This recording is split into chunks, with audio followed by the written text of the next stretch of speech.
everybody and welcome along to the very first race that we have here of 2017 at GPVWC. You join us for the very first round of the 2017 Masters Series, our throwback to the 80s, and well, we got 5 races over the course of this season and each one serves to be fantastic. The Toyota Celica, the vehicle of choice for this season, and very challenging car in its own right, but a blast to drive and should be really, really fun. You join us in the middle of qualifying, and I am Josh Radisson doing a bit of a one-man band today. Actually, I'm on cameras and commentary and puns and humour and beverages and literally any other broadcasting job under the sun, which is quite fitting for me, actually, because this is probably going to be my actual final broadcast for the rest of the year here.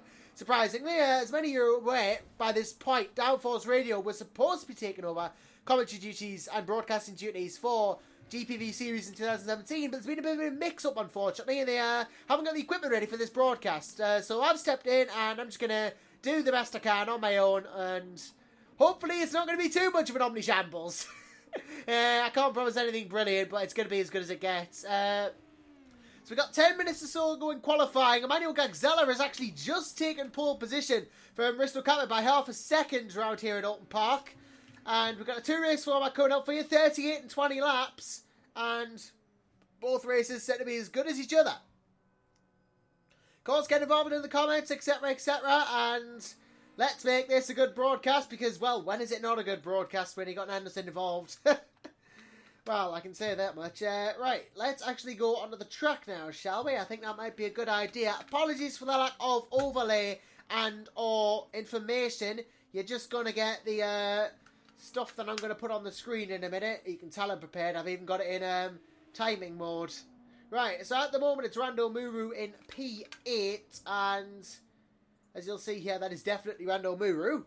But Muru, of course, driving for Sisu Grand Prix, a team making a return to GPV after a while away, and hopefully they can get some decent results out of this Master Series season. Andreas Wouters' team, Wouters Automotive here as well. Tom Park, you can see here driving for Vodbull, and of course Parker, one of the Super League drivers for Vodbull, as test driver, finds his way into the Celicas as well.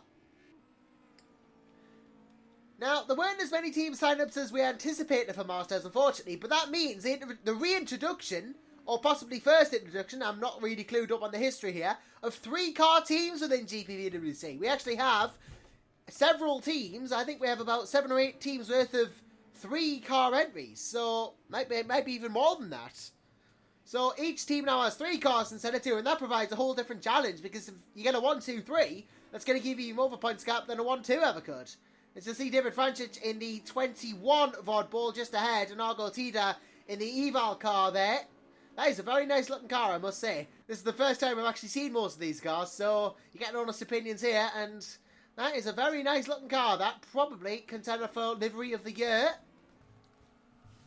I see McNaughton and Lopez ahead, as well as Cabot, and Emmanuel Gagzella currently leading affairs for Storm Racing. Martin Apasa may just be on his first lap because he is in last in that other Eval car. Daniel Sharanku on the grid as well, David Yunt, Dennis Slint. There is no real lack of talent on this field, even though there's only 18 cars presently. Andres Prestov's there as well. Not to blow my own team's on, but he's actually one of my Super Cup drivers, so I'll be kind of cheering him on a bit in that RTS car. The number 2, Celica there, and Thomas Coriala as well. Back in action in that Celica too, as Nico Barkley, another Sisu Grand Prix driver as well. Ike Ramos, I believe, making his GPVWC debut. I may be wrong. If I am not wrong, welcome to the league, Ike, and great to have you with us. With his own team as well, NEX Esports Club. As he's lost that rear wing off the Celica, so you'll have to come around to the pits and get that fixed. And that's not going to be good for him. Yes, let's hope the start isn't like Formula E. Yeah, I can tell you this, there is no fan boost in this series, but there is boost mapping available for the drivers if they want to go to a different level of boost or engine mapping that can have more power on demand from those Celicas at the cost of more fuel usage and engine heat. So it'll be a battle over the first 38 lap race to manage that, if not careful. As I see, someone's just gone ahead of Tom Parker there. I don't know who that is because I don't have live timing to hand. I may make a couple of adjustments during the during the broadcast that will allow me to see the live timing, but I do believe, scrolling through here, that's Capit going up to second. So Risto, unless he was always there, anyway, he was always there. It could have been, I have a funny feeling it was actually Frančić or Širanku going up, but Park has just been booted down to 8th as a result. Širanku in his own right, I don't think we've seen Daniel Širanku here at GPV for a while, so it's good to have him back in that Wouters car. And 7th is not a bad result.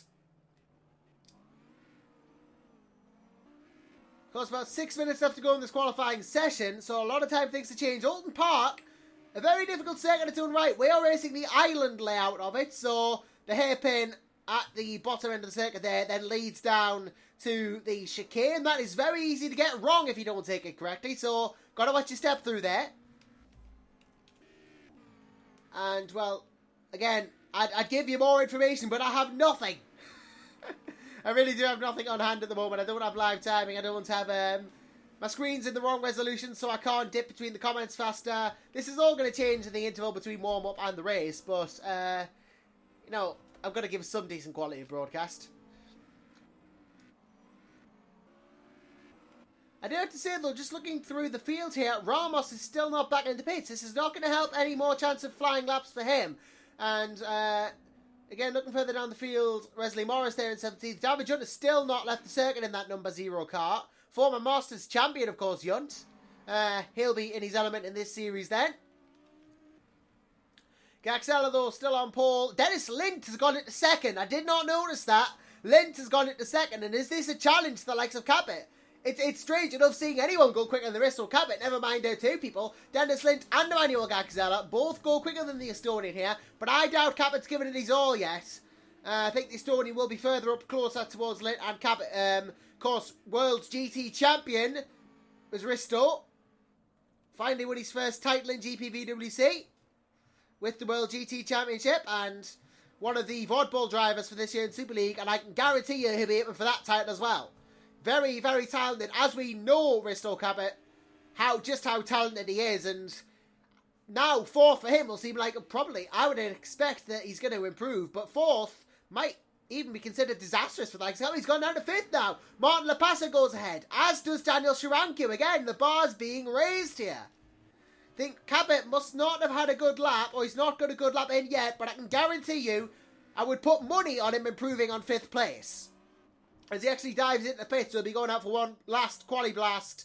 He'll be going to be equipping new tyres, maybe lowering the fuel. He'll be getting out in that Celica and going for the fastest time possible for him. And Gaxella knows that Capit probably won't have delivered his best, which is probably why he's still out, as is Širanku.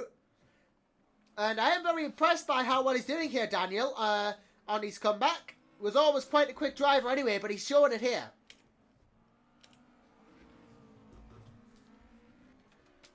Looking behind, it's Dennis Lint still, obviously.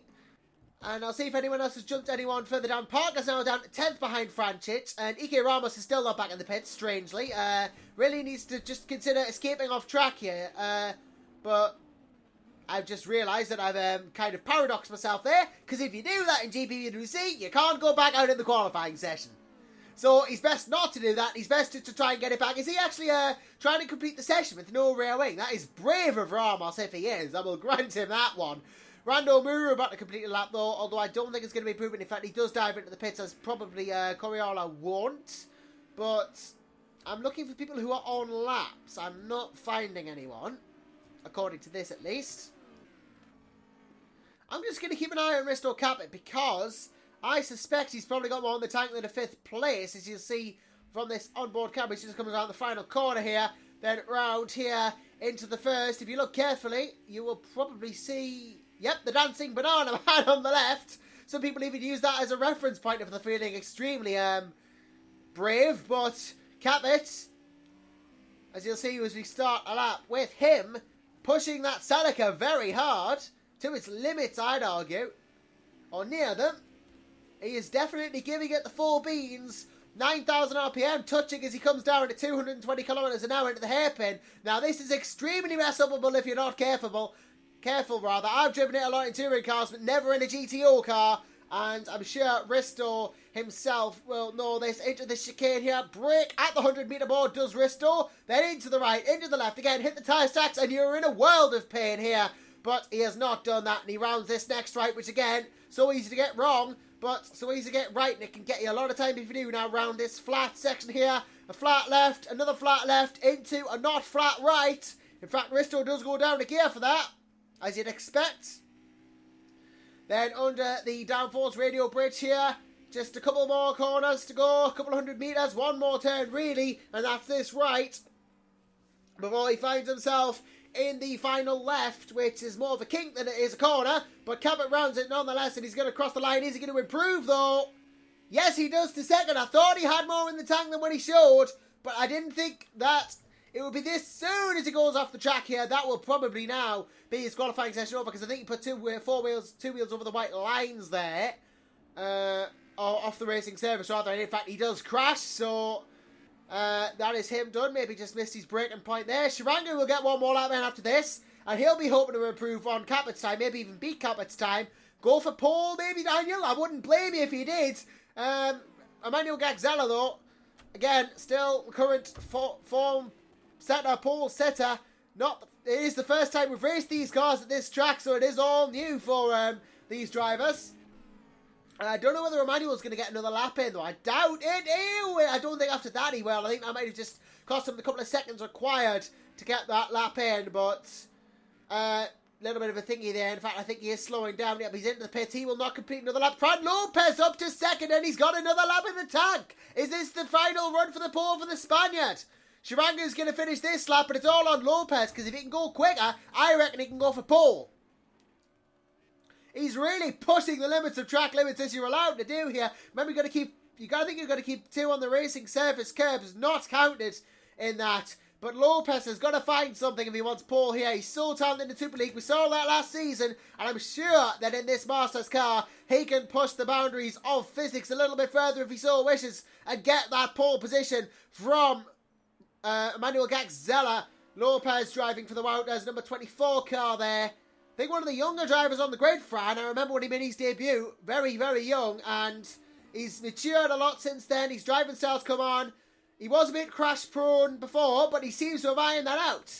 So, you know, he's coming a long way since his early days, Fran, as we all do. And I would tip him for some being serious competition in this series. This pace is anything to go by around the final true corner he comes before the left kink. And is this going to be pole from Lopez? I don't know. In fact, he may have cut the corner because it's not registering on the sector 3 counter there. In fact, I think he has come to the pits. That's not going to be pole. But what other people maybe? Yeah, Martin Lapasa. Definitely pole capable when he's good. He goes to third. Not pole though. And I'm looking behind to see if there's anyone now. I don't think there is. I think it was the last of them. So it is Emmanuel Gagzella on pole position. So it is a Storm car on pole from Lopez in second. From Lapasa in third. It's a 3-4 for Rival. Shirangu 5th. Lind 6th. McNaughton 7th. Francic 8th. Tadane 9th. Tom Park at 10th. Ramos 11th. Muru 12th. Barkley 13th, Coriala 14th, Horrell 15th, then Morris, Pestovs, Yunt ran out the field. You're not actually setting a lap. So, well, that rounds out quali, and I'm going to make those settings changes now because that's the thing to do. I'm also going to get the bevs in because I actually have me a drink for my final broadcast. So, yeah.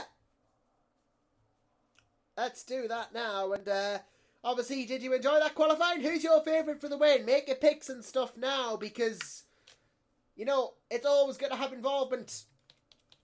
As for me, well, I think now is as good a time as ever to actually, physically, crack open the beverages. Oh, well, that was a bit of a splash, actually. I opened the bottle and it splashed everywhere. It's not supposed to happen. Right. Well, dry myself down. Hans Ross says, Cabot for the win. I would not put it past him. With the form he's shown and how quick we know he is, I would not rule out a Cabot win at all. In fact, I'd arguably even make that my pick because the conditions for Cabot don't, like, Risto Cabot is just someone who's just quick, you know? He's just one of those people who just knows how to race regardless of the circumstances. And yeah, he is absolutely brilliant in pretty much all conditions, is Risto. And barring a disaster for him, I would not rule him out of a win, potentially. CM Tech for the win. No drivers on grid. That is completely sound logic there, Whoopkie. I agree with that. If you've got no drivers on the grid, you've got 100% of chance of winning. I tell you what, my team have got no drivers on the grid because we didn't enter the series. But either way, we are going to have things to do here in this broadcast. And yeah, so I'm just going to pull these windows around. I am actually going to get the live timing up. It is available. I don't think I can put... I don't think I can actually put the link in the YouTube channel for you, but I can give you the link to the live timing that we use. It is, if it's still working, I don't know whether we've actually decommissioned it or not. I suppose we haven't. Yes, there are 2 potential live timings for you to use if you want. There's the direct one from raceview.nl/ELM_web/raceview.html /live timing page /GPVWC %20 sim racing /GPVWC. That was a mouthful. Or if you don't want to type that in, you can just go directly to the gpvwc.com page and then you will find a link somewhere with live timing on it. In fact, it's under services, live timing. If you want to go direct, powered by raceview.nl, and you will see that is what is going on. So they are your live timing options, and I'm using the one on the GPVWC page because it's easier to get to. And that means I can now give proper cameras based on who is wearing that. So, I'm not actually going to do any cameras during warm-up though, because that would be pointless. Lovely drink. Right. Now might be a good time as any to walk you through the format for these races. So, Master Series always been the series where we like to test new things, and I'm sure this season is going to be no different because we have 3-car teams. But the calendar for the races is as follows. We start out here at the British Masters in Oulton Park, then we move on to the French Masters in a week's time from now from the Circuit Port Almanac, otherwise known as Nagaro. And that will be on the, obviously, in a week's time, the 18th of January. Broadcast by Downforce Radio, of course, because I'm stepping in for this one and one only. And directly following that will be the next race of the series from the Circuit de la Comunidad Valencia Ricardo Tormo in Chest, Valencia. And that will be on the 25th. And then it's going to be 42 and 22 laps at Adelaide, which makes its return from the previous Masters Series season. That will be on the 2nd of, well, the 1st of February, actually, the 2nd of February. And the final race of the season will be held at Laguna Seca, 8th of February. Do not miss that, and I'm sure we'll have had a great season up until that point. But as far as format is concerned, we keep the sprint feature format, or the feature sprint format, from the previous year here at GPVWC, which means 38 and 20 laps will be in these races. And I'm going to assume we have a reverse grid as well. I should probably check that up though, because assumptions are bad. So, it's all going to be about this first race. Who's going to get the upper hand? Who's going to set the pace? Who should we look out for? That's going to be all decided in this singular race here at the Oulton Park circuit. Answers on a postcard, please. I'm sure that, you know, we're going to get some interesting racing, because when are we not? Interesting for whatever reason, of course. And 23 seconds ago, I'm going to start finishing this drink, or at least start finishing the start of the drink.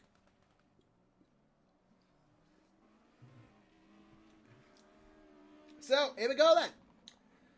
Probably the second to the last race I'll ever call as a GPV commentator this year. And it's going to be very interesting to do so. See how it goes.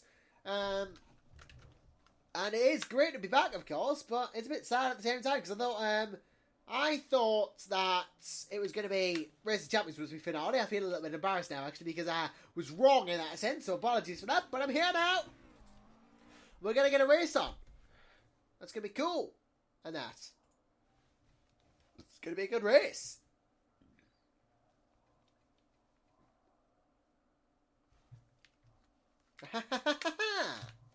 I'm just trying to fill time now. As I do, sometimes. And you do have to fill time.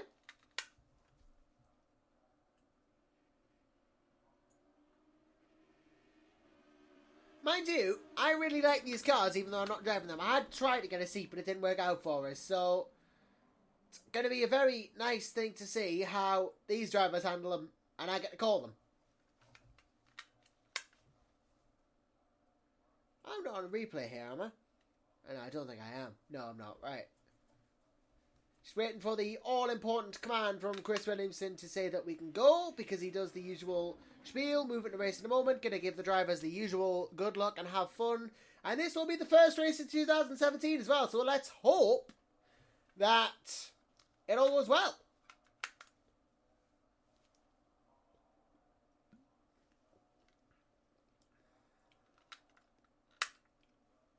Whew. Yep, so just going to wait for the thingamajigs now. Who's your prediction for race 1 then? We've already had one for Bristol Cabot. Who's going to take race 2? Answers on a postcard or in the comments, please, and we'll look through them as the race goes by. And so I think we are now about to go to the race, as Chris Williamson wishes everybody good luck, and we're about to get our little run of time underway.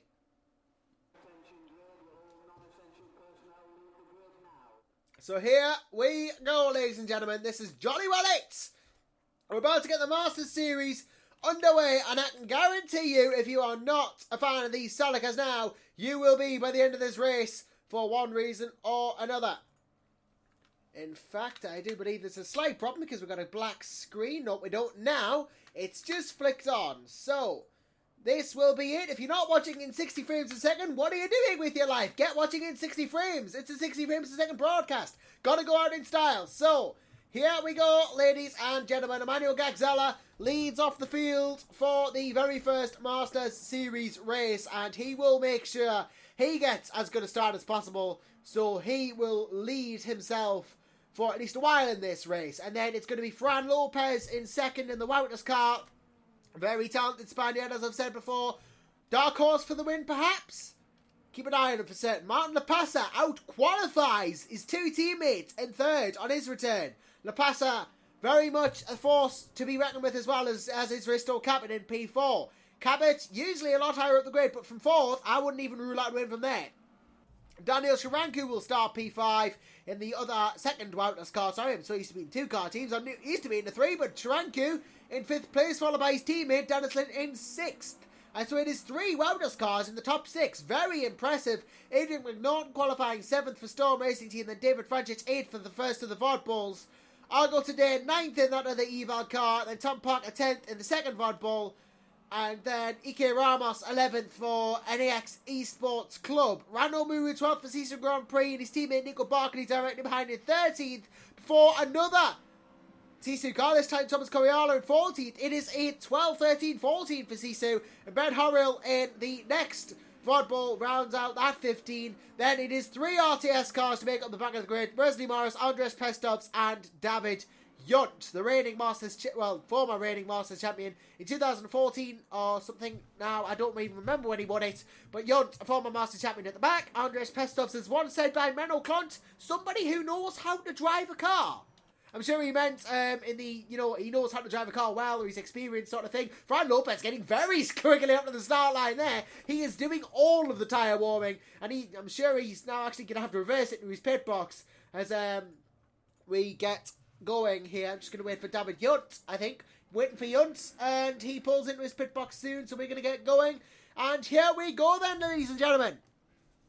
We have one light, two lights, 3 lights, 4 lights, 5 lights, and GPVWC is go! And it's Gagzella who gets a good start, but look at Lopez, look at Cabot on the outside of all of them. He's trying to get an advantage here, no advantage gained, unfortunately, apart from over his own teammate.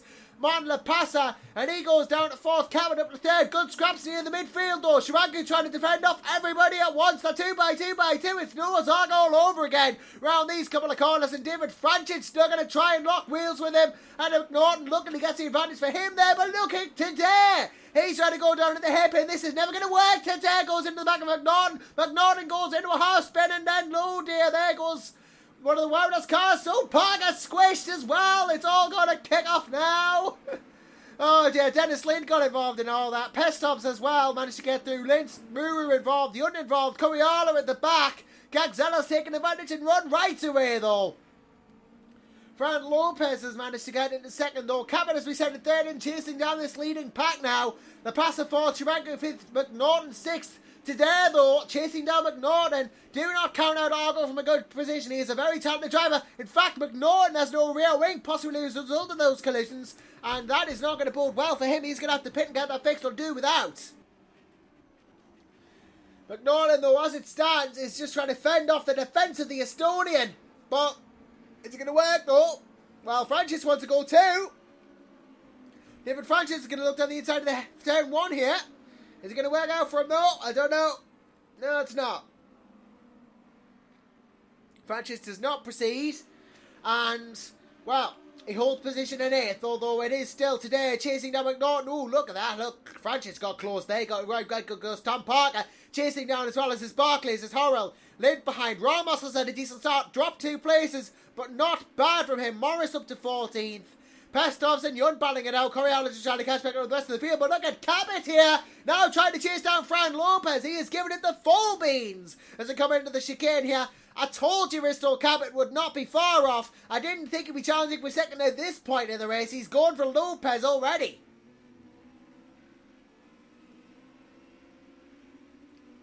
He's absolutely flying, the Estonian, as we come around at the right-hander. About to come up here, and he is really determined looking. Cabot absolutely flooring the throttle as much as he can. He will have the advantage coming into this final chicane, but he's going to be last on the late breakers, and it looks like Lopez has won that battle. But it's all about the exit now, because there's a good fast right corner in turn 1. Lopez straight over to the right, goes defensive, gives it a defensive flick. Cabot can't do anything. Probably not going to try it to turn 1. He probably knows better than that this race, though he does indeed, does not go for it. And it is still Gagzella leading, though, after these first opening laps. Well, what a mighty start this has been. And 38 laps in this race. Absolute decent start for a lot of drivers. Brilliant start for some, not so good for others. McNaughton just, I think, decided to go without his rear wing, to be honest. Don't think he thinks it worth the time to pit. So, Adrian McNaughton will try and complete this race with no rear spoiler. That will give him a slight advantage, presumably, in the straights. But it's going to make his life a living heck in the corners, because it's going to be oversteer city.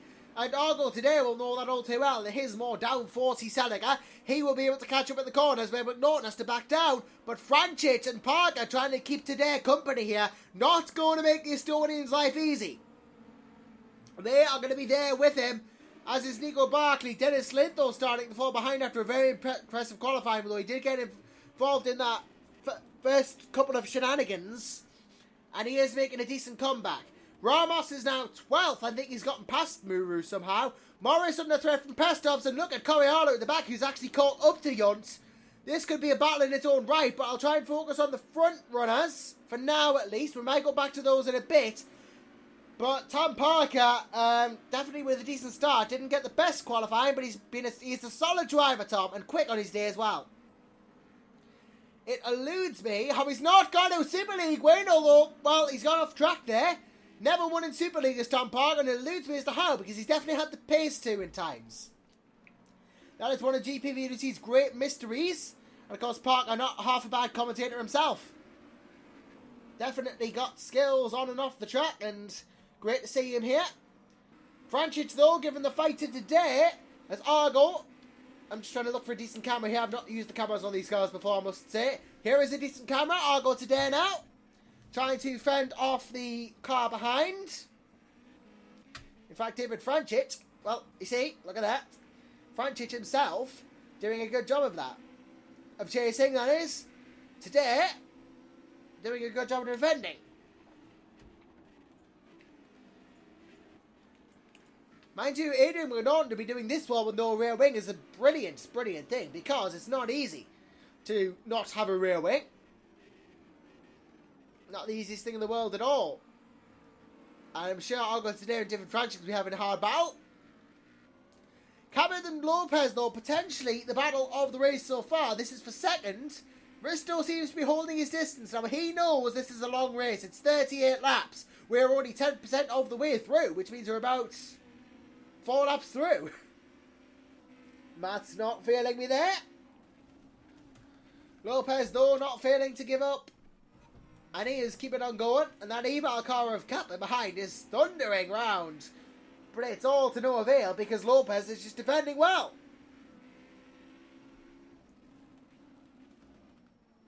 Down he comes into this chicane then. And Lopez, you know as well as I do that he's not going to make this easy for Capit. Both of these drivers want this. And, well, you can tell by just how close they are that neither are willing to give any quarter to the other. You'll hear as they go round the corners there on the deceleration. Let's try and listen as they come round the final corner. See if we can hear the noise that those cars are making under downshifts. Didn't happen this time, but I think there was anti-lag on these cars. I'm not sure. But you hear sometimes as they decelerate, that might be anti-lag in effect, or it might just be something to do with the turbo. I don't know. See, or is it just downshifting? No, it's definitely not downshifting, it's something else. But you might hear it during this broadcast, you might not. But these turbocharged Celicas are beasts in their own right and really difficult to handle sometimes. But when you've got them on the reins, they are really, really good. If you notice the slight dip in frame rate there, that's because I'm actually trying to, if there was a dip in frame rate, it's because I'm trying to Google search, do these cars have anti-lag? Kappa, though, I'm not really in any danger at the moment of losing that third, I would argue. He's doing a great job to keep going. And fantastic work to do so. And in fact, look at this, he's going for Lopez. I think he's decided to make his move. Gets a bit of dust going on, but Risto knows that if you can't make the move work, you best just not make it work. And it's best still to just not bother. So Risto then, going to brake and see whether he gets through. Well, he does get through, he's just all cap it.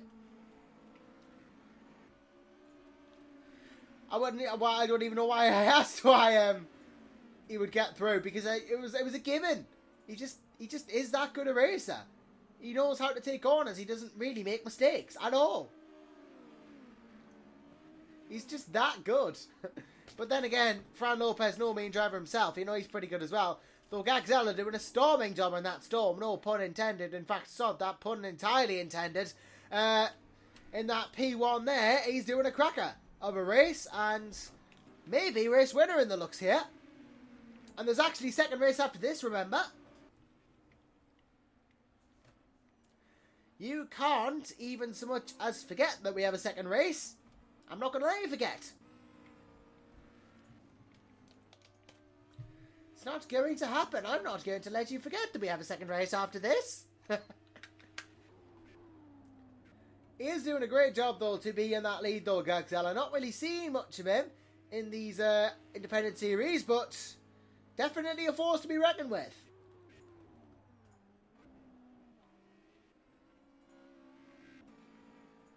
Gagzella definitely there, and, well, always one to watch out for, evidently.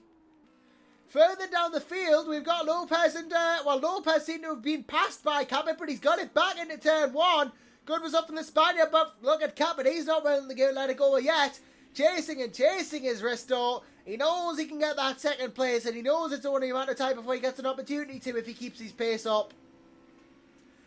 Lopez, all sorts of trouble potentially brewing if he can't get away from Risto, though, because the more they fight, the more the tyres are going to wear, and the more that maybe Martin Lapasa can come back and help in the team game. Fastest lap just went to Manu Gagzella as well, 1:18.6. Lopez did a 1:23. Well, 1:20.3 rather, not 1:23.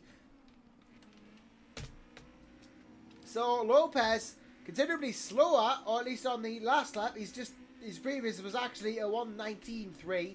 Still slower than Gagzella though, so not really catching up to the Romanian yet. Oh, his cabin goes off. Wow, that is a rare mistake from the Estonian there. Not seen him do that many times, misjudging the exit of the corner. I think it's testament to how tricky these cars can be. And Lopez round crashes it, and that is not good for the Spaniards. He's got to wait for a safe point to rejoin. That's not going to be after until after today goes through. He's going to hemorrhage places, but he's going to get out ahead of Dennis Lint, I'd say, who's going to probably hold ninth. And yep, Lopez into the pits now, so he's going to drop even further. What a disaster for him. I think I'm going to try and get a replay, actually, because I'm intrigued as to what happened. Lopez round the final corner. Oh, he just dropped it, misjudged it. That is so easy. In fact, did he hit it? Oh, he seemed to hit an invisible curb. Well, that is unfortunate unless the car just bounced, but that is a disastrous little thing that happened to Fran Lopez, and now it's all down to Dennis Lynn to bring in the higher positions for Wouters, because he's the highest Wouters car. That promotes La Pasa into third and Cabot into second. Eval 2-3 here. And it's looking very good. Looking good for the Estonian team now, with Estonian drivers and all Estonian lineup. Colours of the Estonian flag as well. Could you get any more Estonian? Only if we were in Estonia. Well, I'm sure that this race is going to throw up more surprises than just that. Today in 6 as well. It's a 2-3-6 for Eval. This will clearly get them the lead in the Constructor Teams Championship in the early going here. And funny as you mention it, the cars are actually in 8-7-9 order. I thought it was 7-8-9, but La Pasa is number 7, Kappa number 8, and today number 9. I'll go, of course, the cameraman in the previous year in GPVWC, but likes to get his racing action in as well. And he's not half a bad racer as well. As you can see, he's doing a fantastic job. Top 10 for Tom Parker. And in a grid of only 18, that might seem disappointing. But a top 10 is a top 10 no matter how you slice it, isn't it? David Francis, though, currently leading affairs for Vodball. As Lopez is appearing to be overheating. And in fact, that might be him out. If he can't get that engine cool. That might be a disaster for him, as Wesley Morris has no rear wing as well. That's why he's down there. Andrzej Pestov still running around in 16th. A nice solid driver is Andrzej. Not the quickest out there, but he's got a lot of experience, and he doesn't usually, he's very solid and reliable. You can count on Andrzej for decent results. Young down in 15th as well. Komiala battling out with Ben Horrell. Ramos still holding 12th. Ruru still 11th. Parker still 10th, chasing Barkley. This today Frantic battle could get interesting because, well, they're not really closing in on each other, but there's the potential that they could. Of course, with Lopez spinning, that means Capit's got free rein to try and chase down Gagzella. So I think maybe let's go back to Frantic and today, because these two equally as good as each other, maybe? Well, both are very talented, I'll grant them that. So both ones to watch out for. Argo, of course, the team owner of Eval Sim Racing Team as well. And he will be hoping that his team can keep this 2-3-6 on. Hans Ross says the team season target is to win. With a lineup like that and results like this, I wouldn't expect anything less.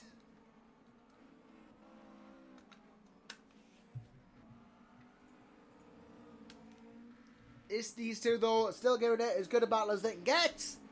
Quarter of the race down. That means about 8 laps.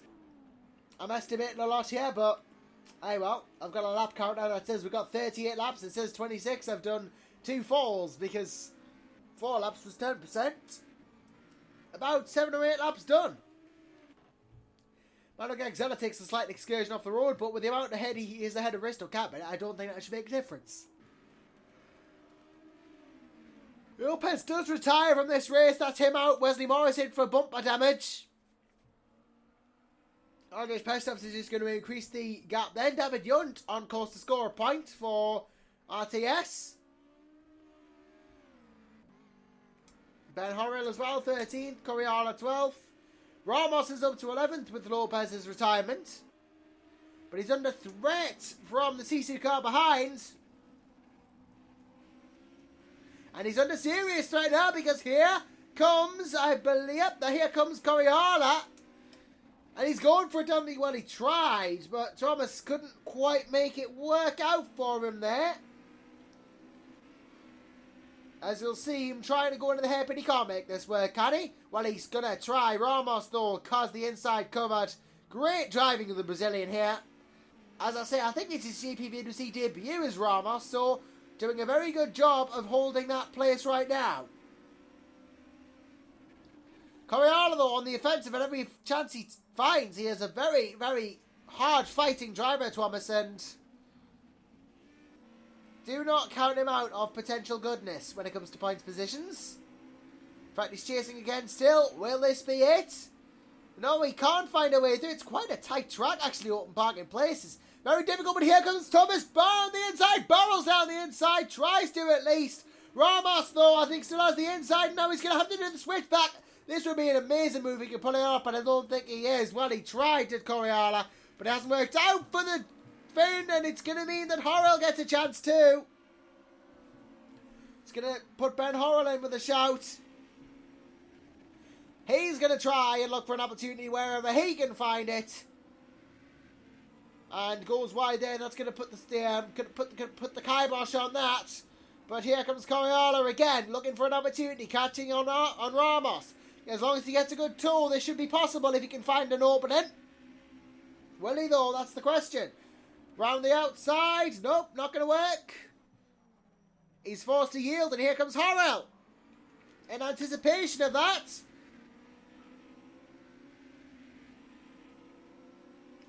I can't quite read what's on the back of that CC car. Does that say embarrassing Vegas E-race? I'm gonna use the swing, man. Sorry about this.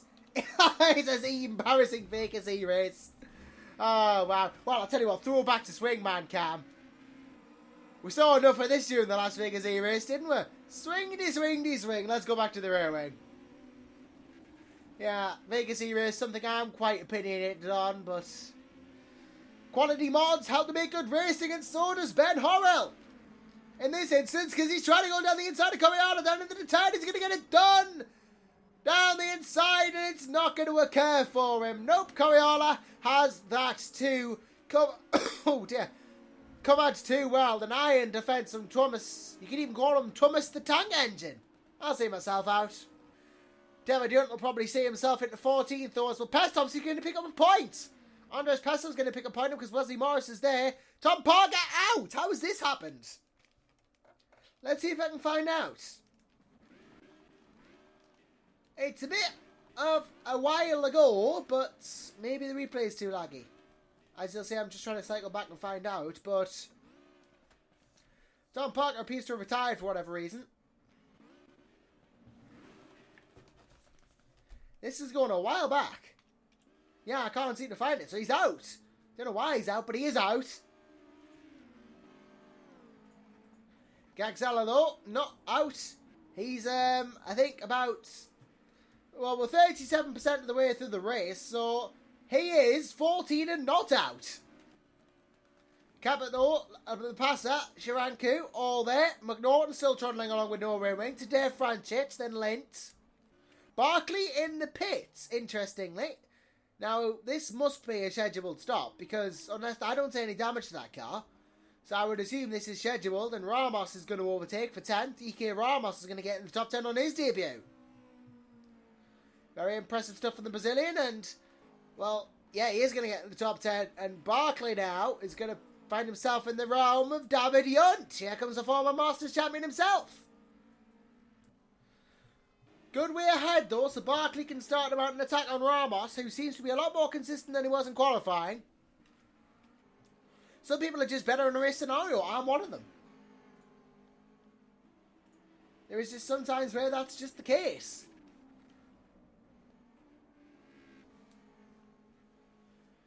Don't really see any other battles, though, so in longer races, this can happen. Sometimes you can just get to a point where there's not much going on anymore. Coriala out! Now, how's this happened? Now this is probably going to be a lot more soon. So I can actually show you how this one happened. How did Thomas retire from that? Oh, contact with somebody else ultimately. Let's see, it was that? Yeah, that was Ben Horrell. Round the outside, he went wide. And oh, well, that was unfortunate for him. Let's go on board with Ben. And you'll see here, goes off the track, loses control, goes into Thomas. Nothing really Coryall could do, and that caused retirement. Horrell also out as well, so neither really came off well from that. Pestovs goes up to 13th, though, but it's about to be found out that he's going to be lapped by the race leader, Emmanuel Gaxella. As, oh, dearie me, Dennis Lint round. That's going to bump Randall Muru up to 8th, and Ramos Barkley starting to develop. As you'll see, we have Gaxella down there, having now lapped Pestovs. Chirangu's up to 3rd, though, because La Pasa's down to 4th. Adrian Minot still going down to 5th, of course, but going to try and focus on where there's even a moderate battle. And that will probably be Barkley versus Ramos. It could have been a stop and go for something. That's entirely plausible, but I haven't been paying attention to any penalties, and usually stop goals are removed. So, oh, Ramos! Well, he slips there, and through goes Barkley. Now it's going to put him in the clutches of Yunt. Just as I said, he was getting a bit consistent. Well, way to put the commentator's curse on him, Josh. Yunt, though, in his own right, is a very capable driver. As I mentioned, former Masters champion. The season he won was shortened, admittedly, but he was the best over the races that were run. So that's why he's the champion. I do believe that was his first and only title at GPVWC to date. So, you know, not had an awful lot of title successes, but he's always been in the mix as David Young. Always been a threat. And count him out of good race results at your peril. World Sports Series 2016, he got a podium.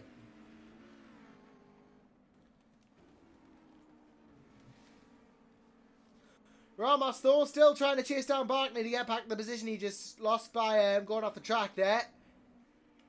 And apart from that, it looks like it's just the usual lot of battles and spaced out driving between drivers. Only 14 cars running, and Wesley Morris has no front bumper, so realistically 13 cars, or 14 cars, not to say Morris is going to retire, but that car is quite slow at the moment. 13 on-pace cars, so to speak. 14 if you count. Anyone who gets to the 90% mark now is actually guaranteed points. So all they have to do is complete 90% of the race and they've done it. Ramos and Barkley and Yunt are probably the 3 closest cars in this cluster at the moment, so might actually take the time to go through some drivers and stuff. Or some statistics, or stuff, or talk about what happened in the world of sim racing, or... Well, there's a battle brewing, actually, between Tadeo and Frančić in 6th and 7th. I'm going to put the camera on Argo here. Argo is, as I've said before, a good driver, and, yeah. Knows how to defend in a race. Good driver, very solid driver. One to consider at all times.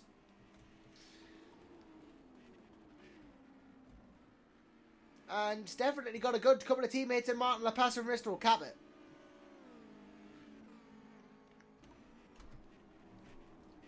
In fact, I'm actually honestly surprised Cabot didn't qualify for the Las Vegas E-Race. He would have been a great addition. Although I think the less said about that, the better. I don't want to start going on my infamous talks about how this should have been better.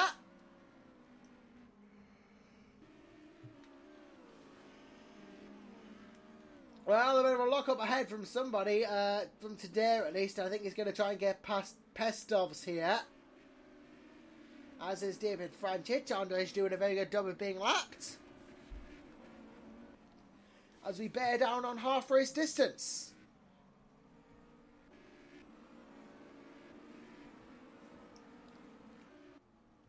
And that said half-race distance, it's still Gaxella leading from Cabot, from Chirangu, from Lepasa, from McNaughton. Today, Frančić, Muru, Lint, Barkley, Ramos, Yunt, Pestovs, Morris, and we've got 4 retirements.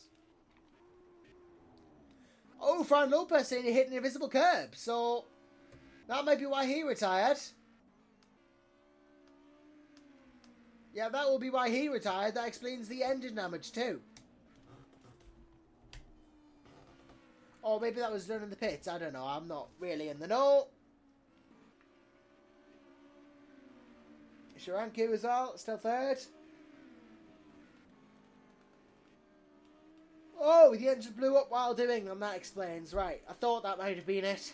Franchich, though, trying to chase down today still.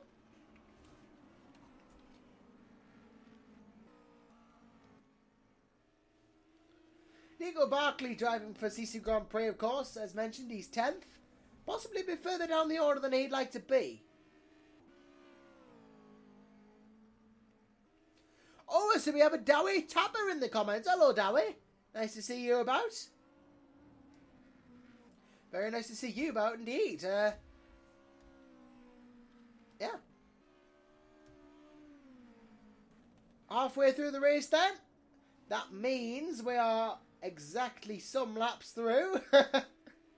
We are 19 laps down. And 19 to go.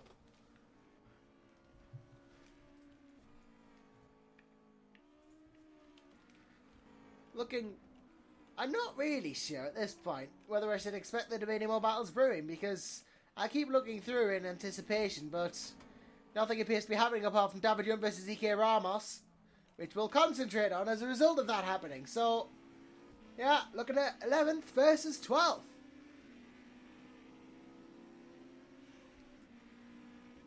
These two, of course, Ramos and Yunt. Yunt, former champion, Ramos, I think a debutant here in GPVWC. Yunt very experienced. Ramos quite experienced as well.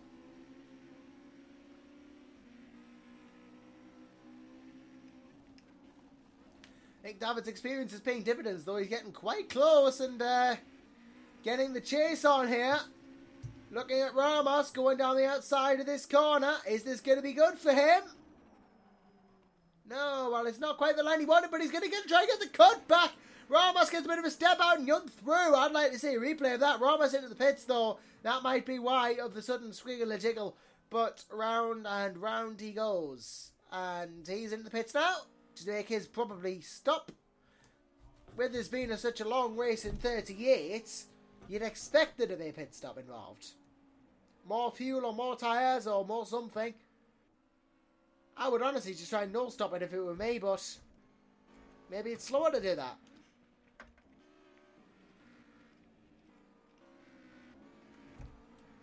I keep forgetting when I'm on camera, it's not commentary.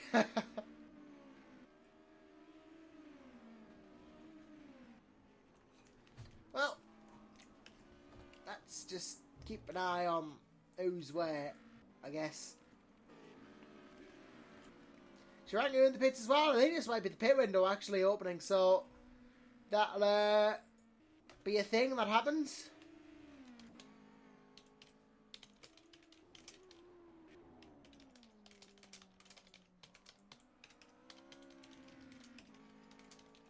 And Barkley still running around in 10th, of course.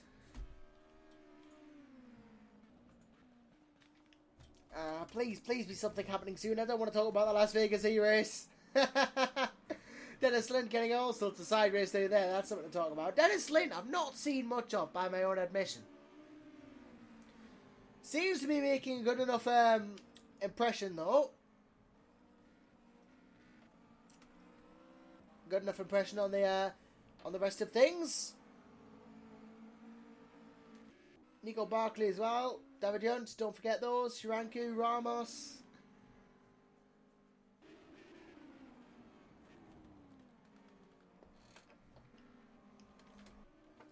I think Morris is about to be lapped. How he's still going with no front bumper and no rear bumper is beyond us. I mean, I would have fixed that, but he's still going. You gotta give him credit. Unless he somehow fixed the damage, but then again, why would he be this far back? In fact, I think Andres Pestov's his own teammate is about to lap him. Wesley Morris is about to be lapped by his own teammate. Is Shirangu out? How's that? Oh, damage. Well, how did that damage come about? Well, I am intrigued as to how that is. He was running very well. Running very well indeed. Well, let's see how that happened. And he came into the pits as a result of taking some damage, and that was accrued where? We're talking quite early on in the lap. Oh, wow, that is bad. What happened was, oh, he hit the tyre stacks. He just misjudged the tyre stacks. Came in too much. Wham, bam, thank you, man. Crashes into the tyre stacks. Loses a wheel and suspension. So, and those are then all kicked out of the way by the oncoming eval car, who has to duck out of the way, and then the storm car. That is how Shiranki retired. So easy to do that. Just misjudge a little bit, and you are in a world of hurt. Emmanuel Gagzala, though, tackles it perfectly, as does Risto Capit behind. Nice, easy first and second there. Martin Lapasa gets past DK Ramos to lap him. Capit Gagzala, not that much in it anymore. I'd say about 3 and a bit seconds between these two. If I use the live timer, I can be exact. There was 3.7. If Capit can pick up the pace just a little bit and start gaining on him, there could be a comeback on here. Could be better in the long game.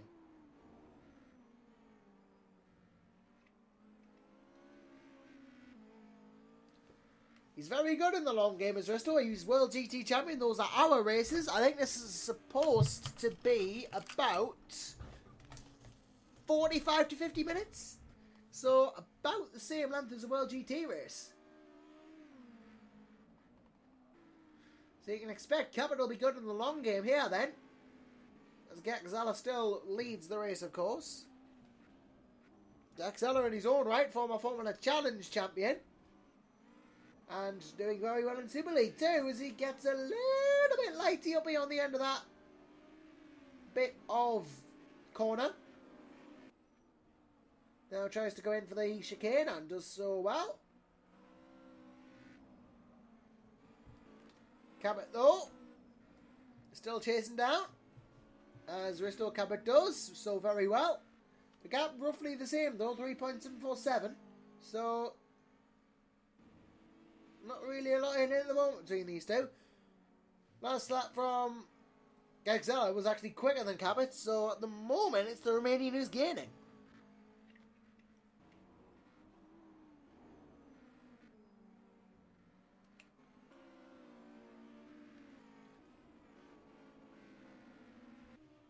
Of course, a lot of change for the 2017 season here at GPVWC. Super League itself has seen quite a few changes in the technical department. Running with less teams than before.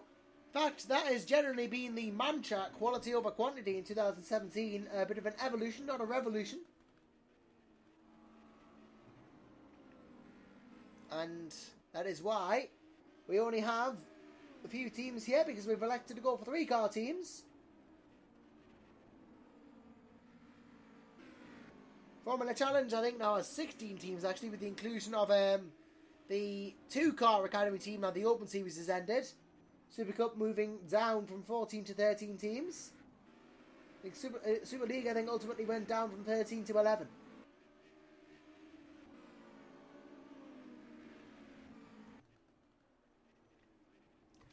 The passer, though, becoming increasingly under the clutches of Norton here. Capit is starting to close in on Gagzala in places.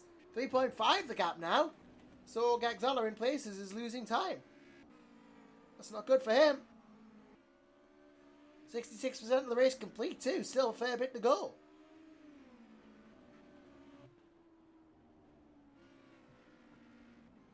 The gap goes back up to 3.7 though now, as Gagzala re-increases the lead.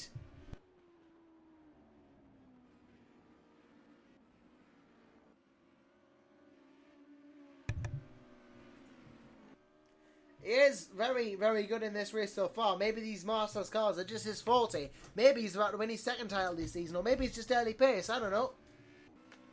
Either way, Gagzala really proving himself to be the one to beat right now.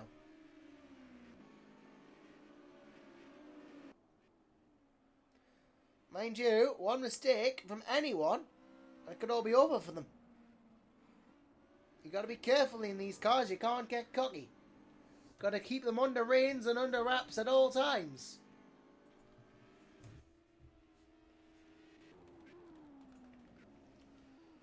All of the trying to keep it under control will be needed because these are not easy cars, especially not in their original iteration. I should add this is the 1987 Celica, not the 1986 one, so a little bit easier to drive and a lot more improvements made to this in the original mod, but still quite tricky in places. So yes, it's slightly more drivable, but don't get too ahead of yourselves.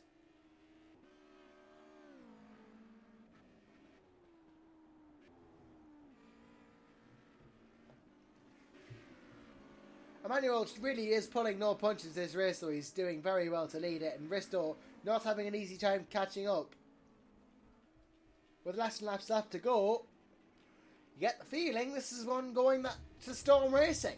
But again, don't rule out anything in the Masters Series. David Jordan all the way up in the 9th now. In fact, that'll be because there's only 12 runners. Wesley Morris, yeah, Dennis Flint retired. Wesley Morris, the last runner. Pestov's 11th, Ramos 10th. You're in P9. There's, oh, big look up from a car ahead there as I was looking at Muru or something like that.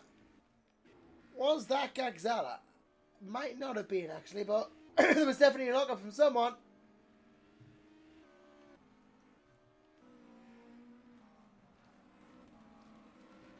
Let's just go back to this Francis Today battle because, again, there's a decent still battle between these two. 1.3 seconds in it. There isn't loads compared to other cars.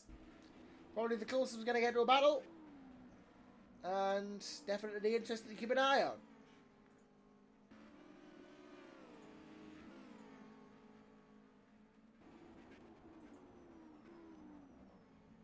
Let's keep an eye. Well, Frančić, as we know, David Frančić really has proven himself to be one of the standout drivers in GPVWC as well. A lot of the Vodbull drivers are standout drivers, but David Frančić as well, one to watch, certainly. The Croatian really proven himself from his debut and showing why he is definitely capable of seriously good stuff.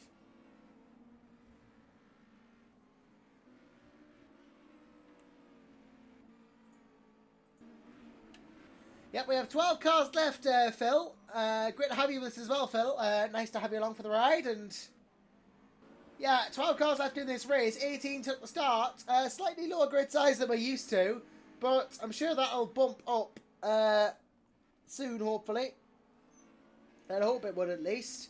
Then again, I won't be here to see if it is, because this is only a temporary measure. Me being here. I won't be here to see if it is. Actually, I'll just check that for you, Fran.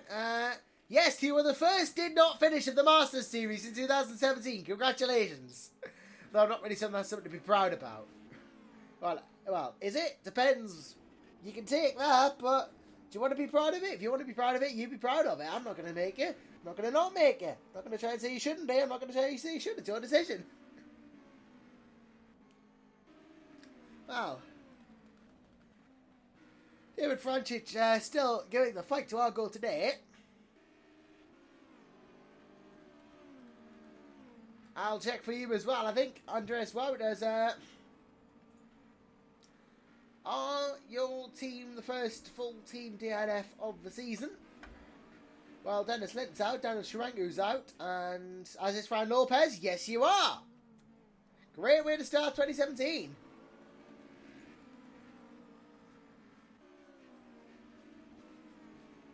Wow.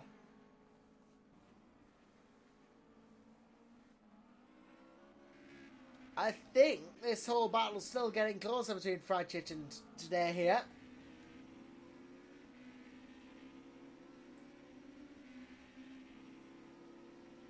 Yeah, these two are still battling it out. Really giving it everything they can do. No quarter being given whatsoever. Oh, I've just been asked by Chris Middleton to turn the game sounds up slightly. I will do that immediately. In fact, that actually might be a bit too much, but it's all work in progress.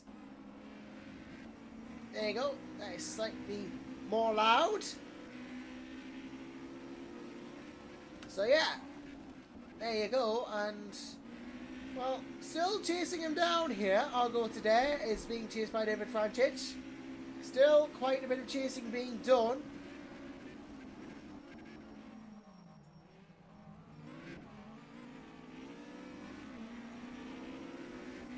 And yeah, must be said in all this that it is not really wise to count out either of these two for P5. EK Ramos is about to be lapped, I believe, by both of them. Franchich chasing down, as Franchich does.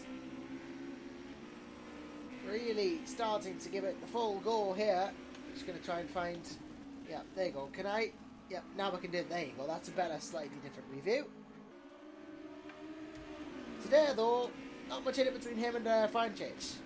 Both past Ramos, and look at David Franchich catch up there. That is something quite good.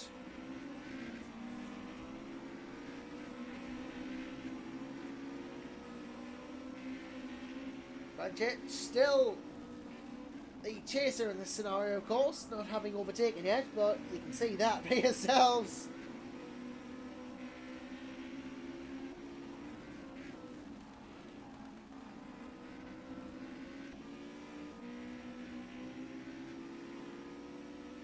Well, it's not been the most exciting of races so far. We're 82% through, but it's been an interesting race in terms of who can hold on. The attrition rate's been a third of the grid.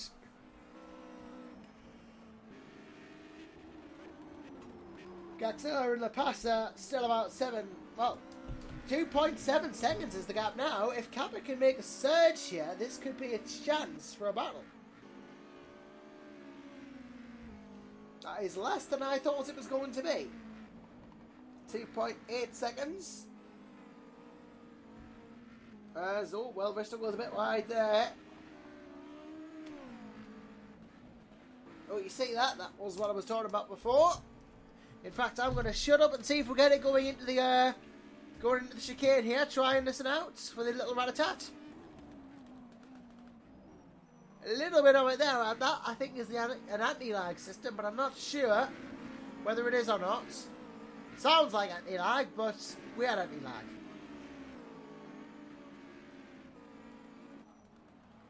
Different technology though in the 80s. It's most prominent, I think, coming down at the final turn. Gaxella though doesn't need to worry about whether he's got anti-lag or not. He needs to worry about staying in the lead. That's what he's more concerned about. Really wants to make sure that he stays there. That's going to be his priority.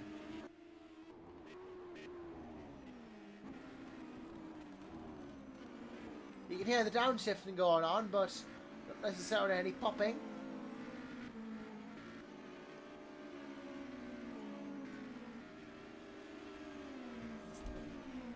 Oh, there you go. A bit more there for you.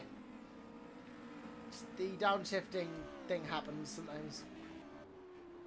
Very difficult to hear sometimes with all the cars on grid, but well, on grid, on track. David French is still doing a good job of chasing down Argo today. Today we're on for a top 5 here, which would be very impressive. And it would assist the goal of Eval winning the team's title with their current 2-3-5. Only way it could be better.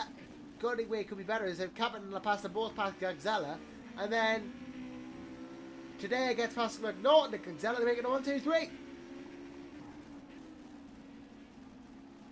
And as I say, in a slightly smaller field, a 1-2-3 in this early game could be consistency in this season with teammates being together could be key. Because, well, Gaxella first, McNaughton fourth.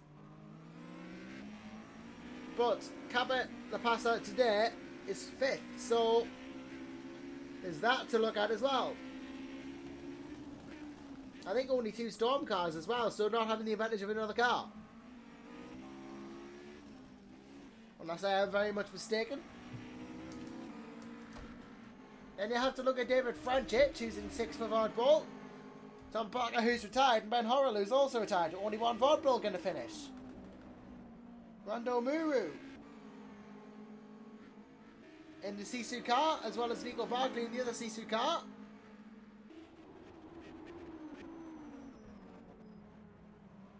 You got to look at the team games sometimes, and you got to realise that Eval's starting to gain loads here. Franchich, though, versus today is actually getting seriously spicy now. Look at this, not much in it at all. I would wager if David Franchich does not do that, then he'll have a good chance of getting this P5. Well, he is chasing down like a madman. It's Franchich, he really wants this P5. Not going to get a go into this chicane, of course. Hairpin, sorry, I'm not even getting my corners right anymore now, but DF is, well, giving it all sorts of goals. Of course, there are 2 DFs I know of, one David Feidig, the other David Franchich. Both, I believe, will be in Super League this year, but I'm not sure.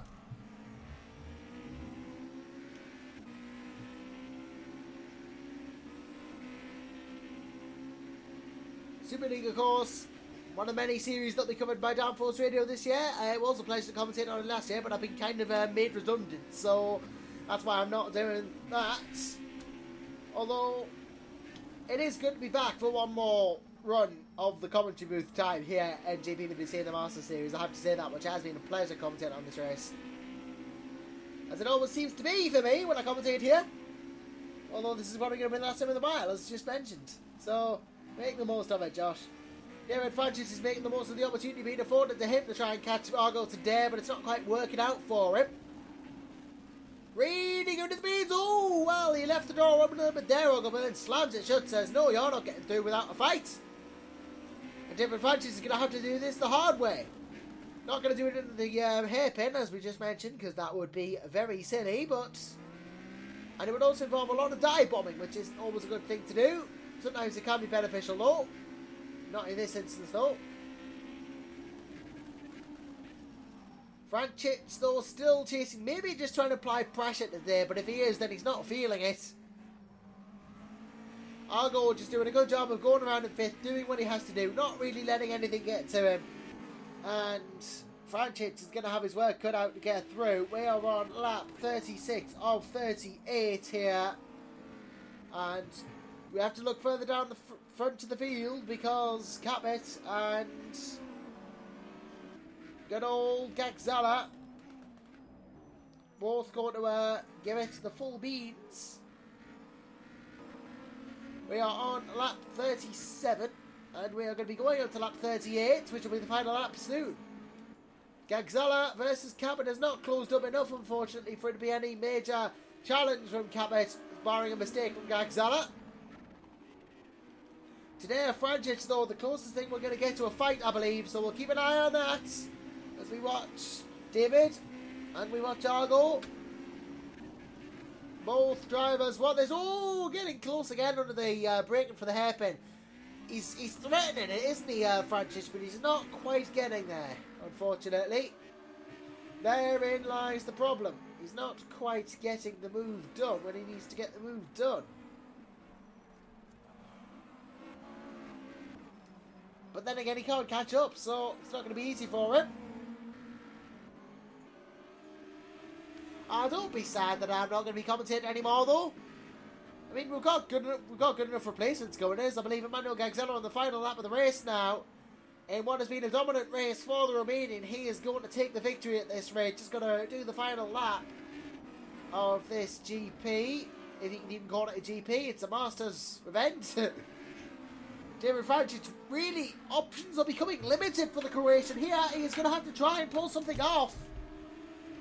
He wants to try and get through, and he's going to have to think of ways to do this, because he's not coming up with any answers so far. He's chased Argo today, and the Estonian has answered all the questions put forth by the Croatian, and he's looking to get this done. But Emmanuel Gagzella now looking to win this race from Mr. Cap, and he comes round this turn here, only a couple more to go, and it's been all Gagzella all race. round into the final turn, and Storm Racing Team, in what I believe is their Masters debut, are going to make quite the impact, as is Emmanuel Gagzala, who comes around the final turn, and it's a Romanian winning in Britain, and the first win of 2017 does go to Emmanuel Gagzala. What a race from him. Great race indeed. You can't really fault the drive. It was perfect from start to end. Bristol Kappa comes home in second, a well hard fought second as well, and we wait now for the rest of the cars to come over the line. I do believe that Argo today has been defending well from David Franchich. Martin La Pasa will come home third, Adrian McNaughton fourth, somewhere along the line. And then we wait for Tadeo and Franchich here. In fact, it's McNaughton now, and we wait for Argo now. See where he comes home from David. He is going to do it. It's going to be today from Franchich for 5th and 6th. Muru will come home 7th. Then Barkley 8th and Yunt 9th. In fact, that is Rando there. So Nico Barkley in the Sisu and David Yunt in the Wouters. Sorry, not the Wouters. The RTS will come home. But that is a win for Emmanuel Gagzala, and a hard-fought one. He will be happy with that as the first winner of 2017 in GPVWC. You can't really see he did much wrong, can you? A very well fought race from start to finish.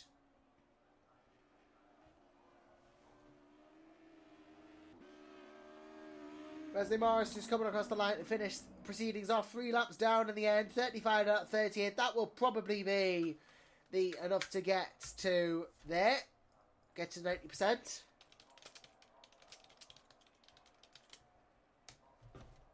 And yep, first win of the year goes to Emmanuel Gagzala.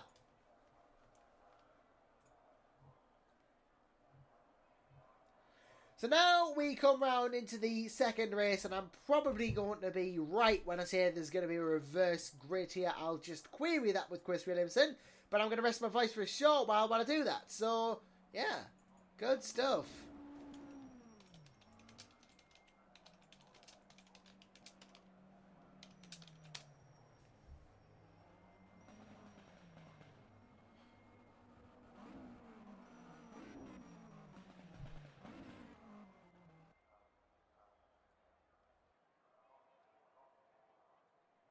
Oh, and I've just been told there is a reverse grid, top 6 to 10, so the potential candidates for pole are David Franchich, Rando Muru, Nico Barkley, Dabajon, and Ike Ramos.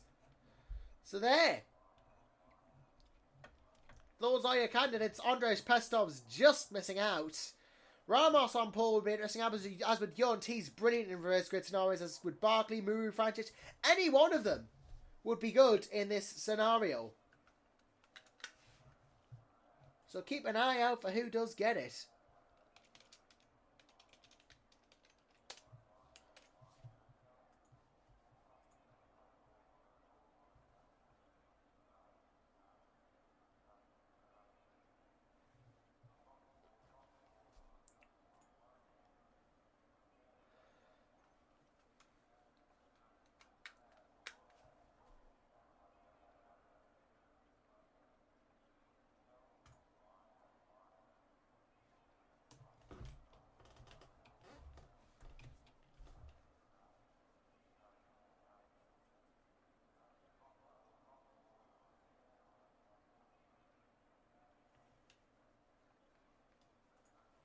Oh, well, I'm still trying to catch my breath after that. That was a crazy race.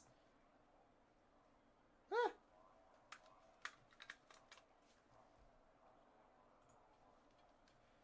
Oh. Well, we've all enjoyed that first race then, and given who I've just said of the reverse grid picks being Franchich, Muru, Barkley, Yunt, Ramos, any ideas for who might be the race winner in race 2? It's a sprint race, shorter than this, and a bit more of an interesting challenge for them, because now they're going to go from doing a long race to a short one.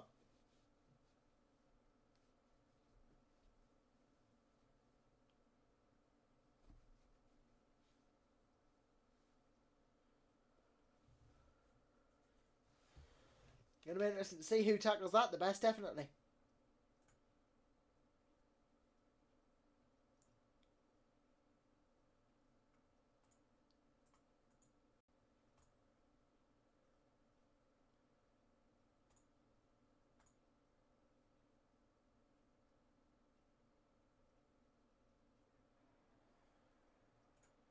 Well, I'll tell you this. I've been disconnected for some absurd reason. I've just been dropped out of the server.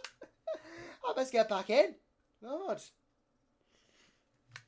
I'll tell you what, though. I might not be doing broadcasts anymore, but you can't get rid of me that easily as a GPVWC commentator. I will say that, I won't be doing commentary anymore, but I've actually signed on with simnews.tv, which is going to be the new additional media provider of GPVWC in 2017 and beyond. And I have managed to, I've been approached and signed, not signed per se, but I'm working with them. I'm going to actually be producing my own show as part of that, which is available at the end of each month, and it rounds out everything that's happened. So, a very wide and varied look at GPVWC with none other than yours truly. We got lots of other shows as well. We got Parker's Pit Stop with Tom Parker, none other than the Tom Parker. He'll look at Super League specifically, I believe. Or is that the Super League show? I'm working it. I'm doing stuff for simnews.tv and I don't even know what the schedule is. This is how good I am. And you wonder why I'm getting replaced by Downforce Radio. Hey, lordy lord. Right. Let's do this the old-fashioned way. Let's actually go to the simnews.tv Facebook page. Don't forget them to give them a like, by the way. They are brilliant-looking things going on at simnews.tv. In fact, there is actually a competition at the moment, which you might be interested in. You can win a team or driver license for 2017's Formula Challenge season. I believe. Or is it Formula Challenge or is it any license? I think it's any license. A 2017 GPV license. Win one. Win it. Go and like the thing. Win the thing, please. Do what I can never do and win. Well. Yeah, Parker's Pit Stop, I do believe every other week. And then the alternate week to a show called The Scrutineer, which looks at technical parts of Super League. And Parker's Pit Stop as well. One of these shows on there where Tom Parker sits down and talks with a given person about all things GPVWC. I'm not knowing Tom Parker. There'll be a lot of good humour in there. So, very enjoyable show. And of course, you've got the Super League show as well. On February the 15th, I think that's a monthly show, but the Super League show, Super League exclusive, my show, pretty much everything but Super League.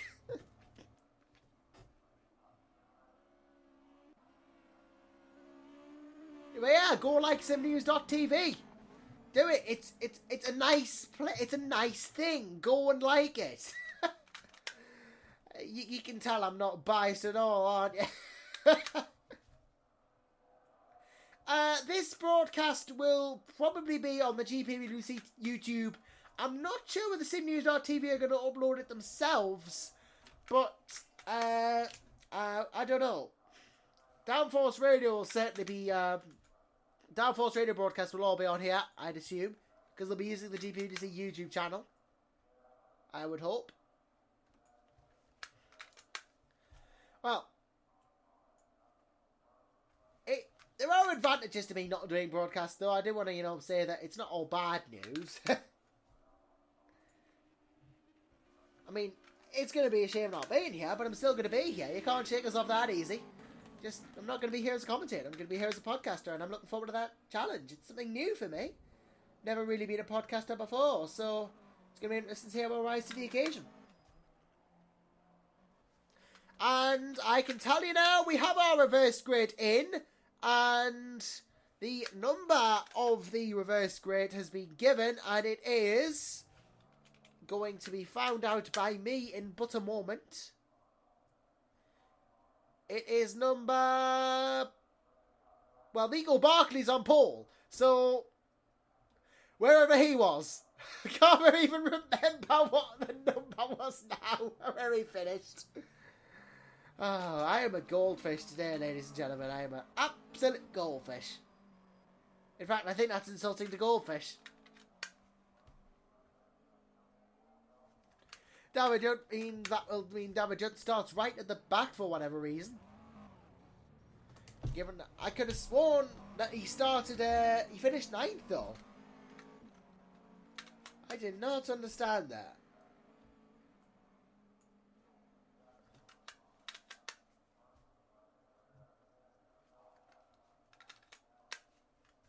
the number's 8. Right, okay, thanks, Chris. Woo! Thank God for that.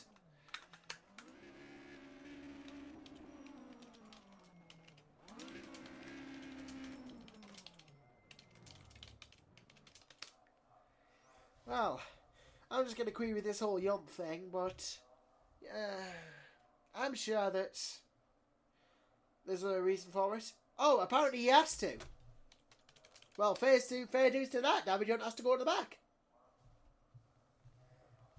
Well, that is fairly... That's quite nice of him to do, I guess.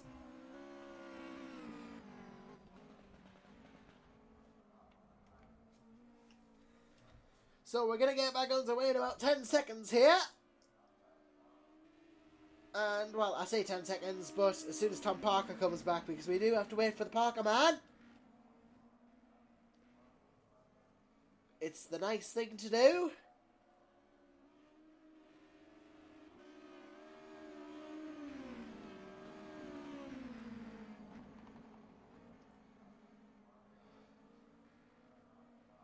Well, must be an interesting thing.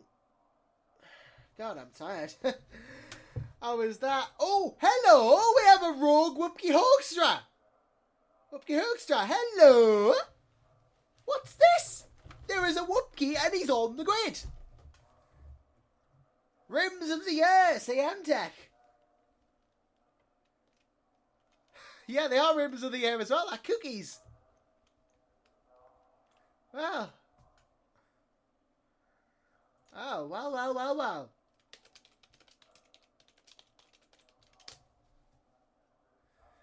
A wild Whoopkie has appeared.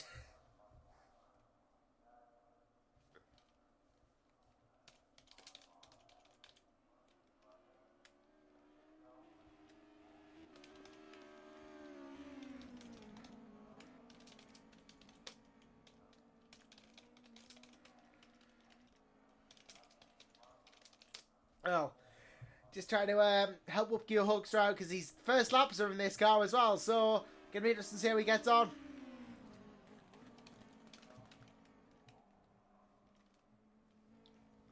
Well, oh, apparently.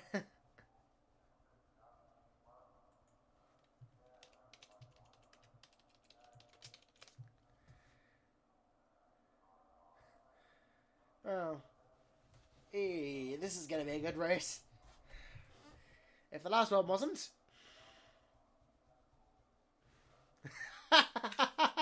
We're waiting for Tom, so Bristol Captain finds is trying to add the AI Tom Parker.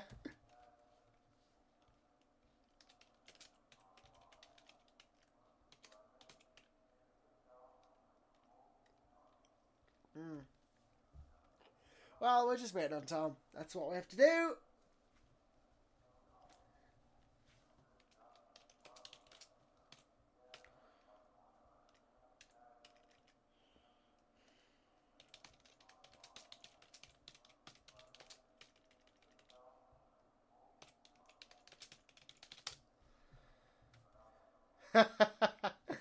Well, at this point, we are just considering adding an AI called Tom Parker.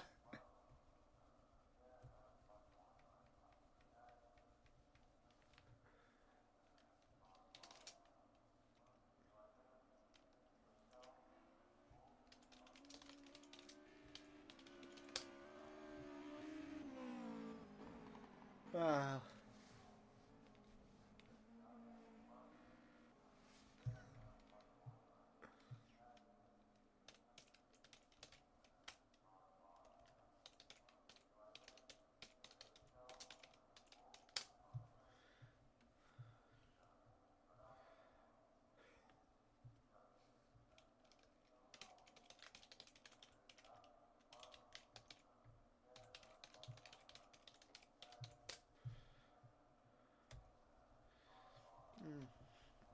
So who's going to win race 2? That is a good question, Hans Ross. Who's going to win race 2? I think, honestly, it's going to be a toss-up between people. But more specifically, I'm going to punt for quite possibly. You know what? I'm going to be brave. I'm going to be very brave. I'm going to be having faith in Martin the Passer. I just think that it's somehow going to work out for him, although Risto did get ahead at the start. So if Risto gets ahead, Risto. If Martin gets ahead, Martin. One of the eval cars might just say a Toyota Celica and I'll be right.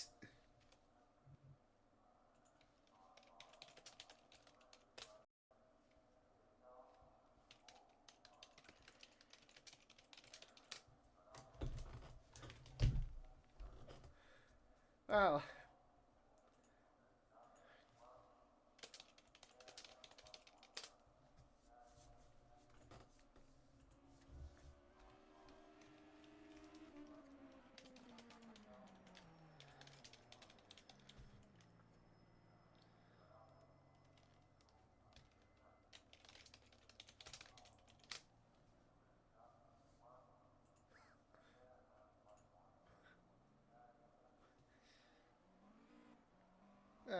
I already have checked out the car's rims, don't worry about that.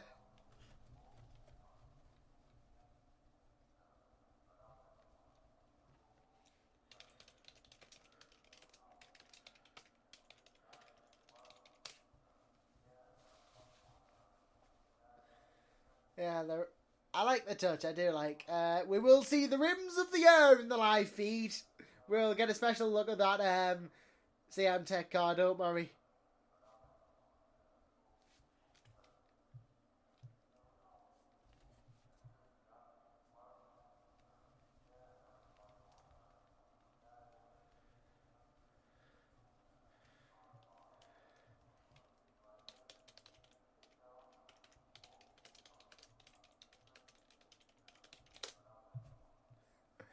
Well, this is just taking a while now, to be honest, for Tom Parker to get here, but I'm trying to keep people entertained while he does.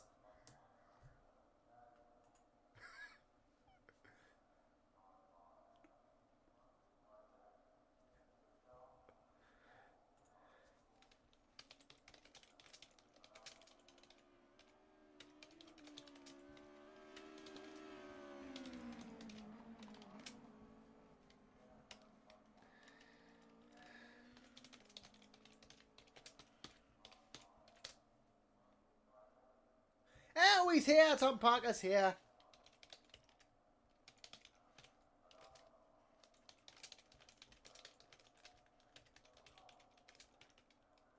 Here he is!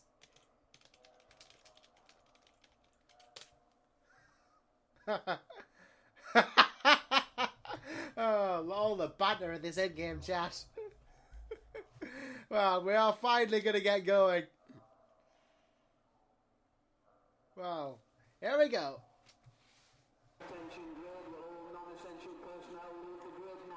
Finally, back on the running order of the race. Start, win, procedure. And it's all going to be down to this final race here at Oulton Park. Bit of a shorter one, 20 laps instead of 38. It's a sprint race. Just under half the distance of the feature, and we're going to go to the live stream because that's what we do in broadcasts. Just going to wait for it to... Yep, there we go. So, without any further ado, Nico Barkley will take the start. Paul for Sisu Grand Prix. In fact, it is a 1-2 for Sisu as Randall Muru second. David Franchich will be third. Argo Tina fourth. Adrian McNaughton fifth. Martin Passer sixth. Bristol Caput seventh. Mind you... Keep an eye on Franchich. He could be a dark horse for the win too. Mino Gagzella will be 8th. Ike Ramos 9th. Andres Pestov's a very solid 10th. Wesley Morris 11th. Dennis Lane 12th. And Sharanku, Horrell, Coriala, Parker Lopez and Yunt retirements from the previous race. And Whoopke Hoekstra. Well, I promised a special look at that car. I will give you a special look at that car. If I can find a nice camera. Look at those rims. Just look at them. What they are very good. They are cookies. Look at them. Aren't they brilliant? Brilliancy. Although enough of that, let's go back to a decent camera in the live feed because that's what we're going to do. Whoopke, of course. Great to have him and CM Tech here. I almost drove for them once as a reserve driver in the sports series, but then stuff happened and I couldn't, and I chose stuff and all technology broke. Oh, my lord. I just can't get a break these days, but luckily I don't have technology problems anymore, so all is going well for me.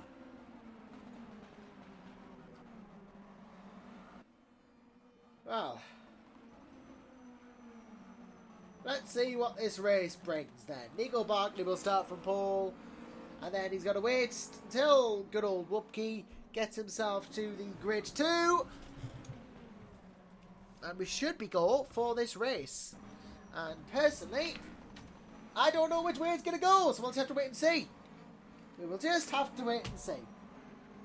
Because waiting and seeing sometimes is the best way.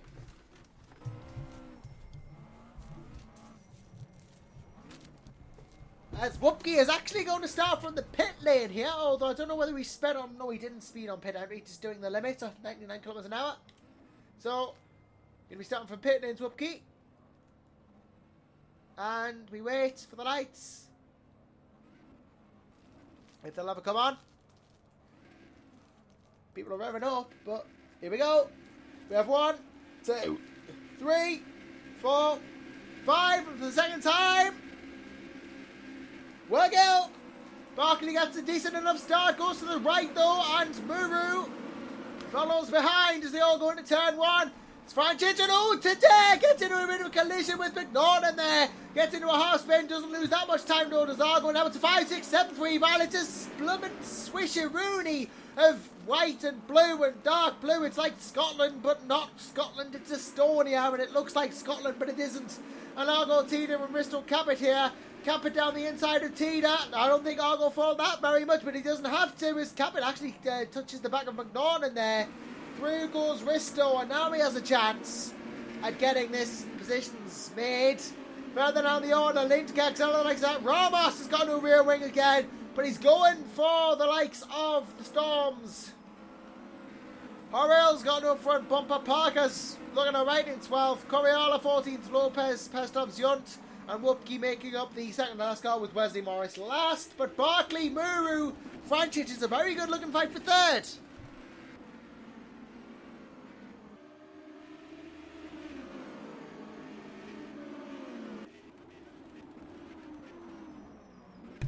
In fact, it's looking so good, I had to take a breath to catch me throat better, because it's not been commentated like this in a while. Not for an hour at least. Franchich is holding up a very good resistance here though, and he's now getting the chance to attack that Sisu. He's getting the chance to attack. Will he take it though? Well, he will, because look at this. Error made by Muru. Through goes Franchich. Now he chases Nico Barkley for the lead of this race. All of a sudden, it's all about Nico Barkley trying not to be overtaken. Franchich got to wonder whether he can do this. Don't count him out for sure.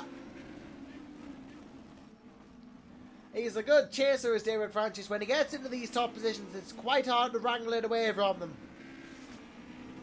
Him, rather. 20 of these laps.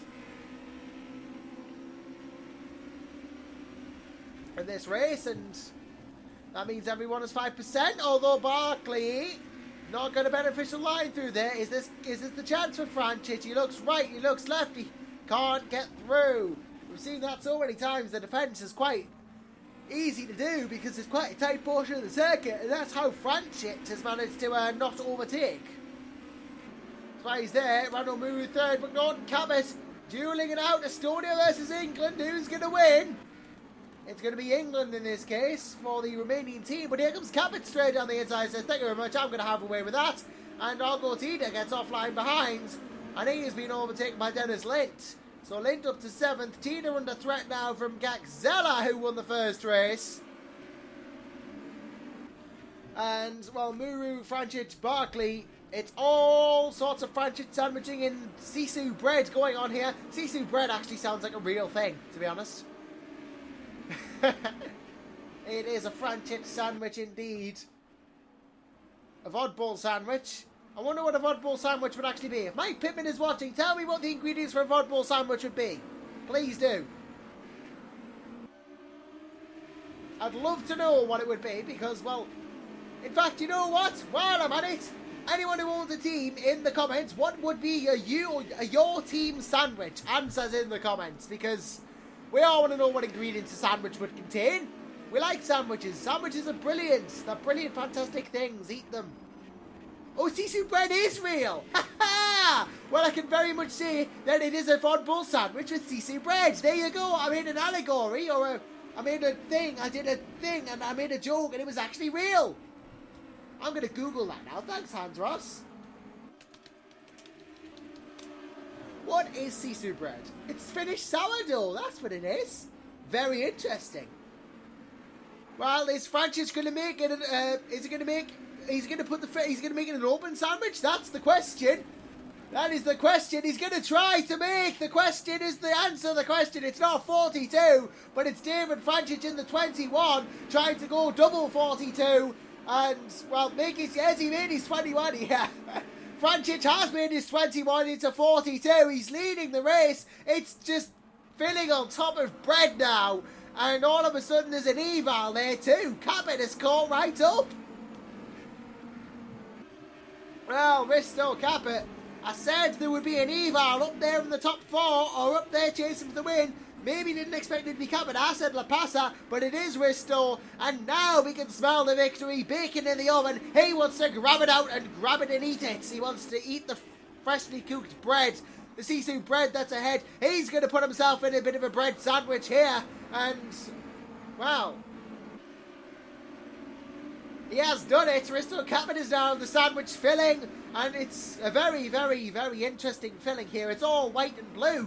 It's a white and blue sandwich with Sisu bread again. Sisu bread's the new in thing these days. I'm going to have to ask Risto Cabot if he likes Sisu bread. Maybe even ask David Francis too. But Francis, who doubled his 21 into the meaning of life 42, whereas if no way it is 42, double 21, which is not a double on the dartboard if you play that game, but it should be for some people. And, well, Francis will be happy he's got 21. He's more than 21 positions ahead of... Well, he's not, because it's an 18-car race. I don't even know what I'm talking about anymore. That was almost a disaster for Francis, though. That was almost an absolutely terrific disaster for him. And that would have been horrible, but Cabot still third. Still chasing down that eval car. Sorry, not an eval. The eval chasing down the Sisu. Should I call it the bread car? I don't know. Team Bread? Bread Grand Prix? Well... that would just be stupid of us. I may as well, though, because it is probably not going to be me round here for much longer. Well, that was a brave move from Barkley. Cabot's going to take advantage down the inside. Opens the sandwich wide open again. It's just bread. It's double filling on top of double bread. You got your 2 slices and your 2 fillings, and it's all sorts of filling battles now between Cabot and Francis. Are going to fill our appetite for good racing. I'll guarantee you that, because Cabot and Francis, 2 of the top drivers in GPVWC for sure. Risto and David. If Risto can get himself this win, it'll more than certainly propel himself into the lead of the Drivers' Championship at the start of this. Chews off the sandwich, does he? Well, he's taken bites out of the sandwich. He took bites, and then he managed to get it through. He got rid of the sandwich, and now he's going for that little bit extra filling that fell out in the form of David Francis, and he wants to be the head of the queue now. He wants to get in the front of the queue here, and yeah, 4 Estonians in this race. That is an impressive statistic. Why don't we call it the Estonian Masters Series? Because, well, there's almost a quarter of the Greater Estonian.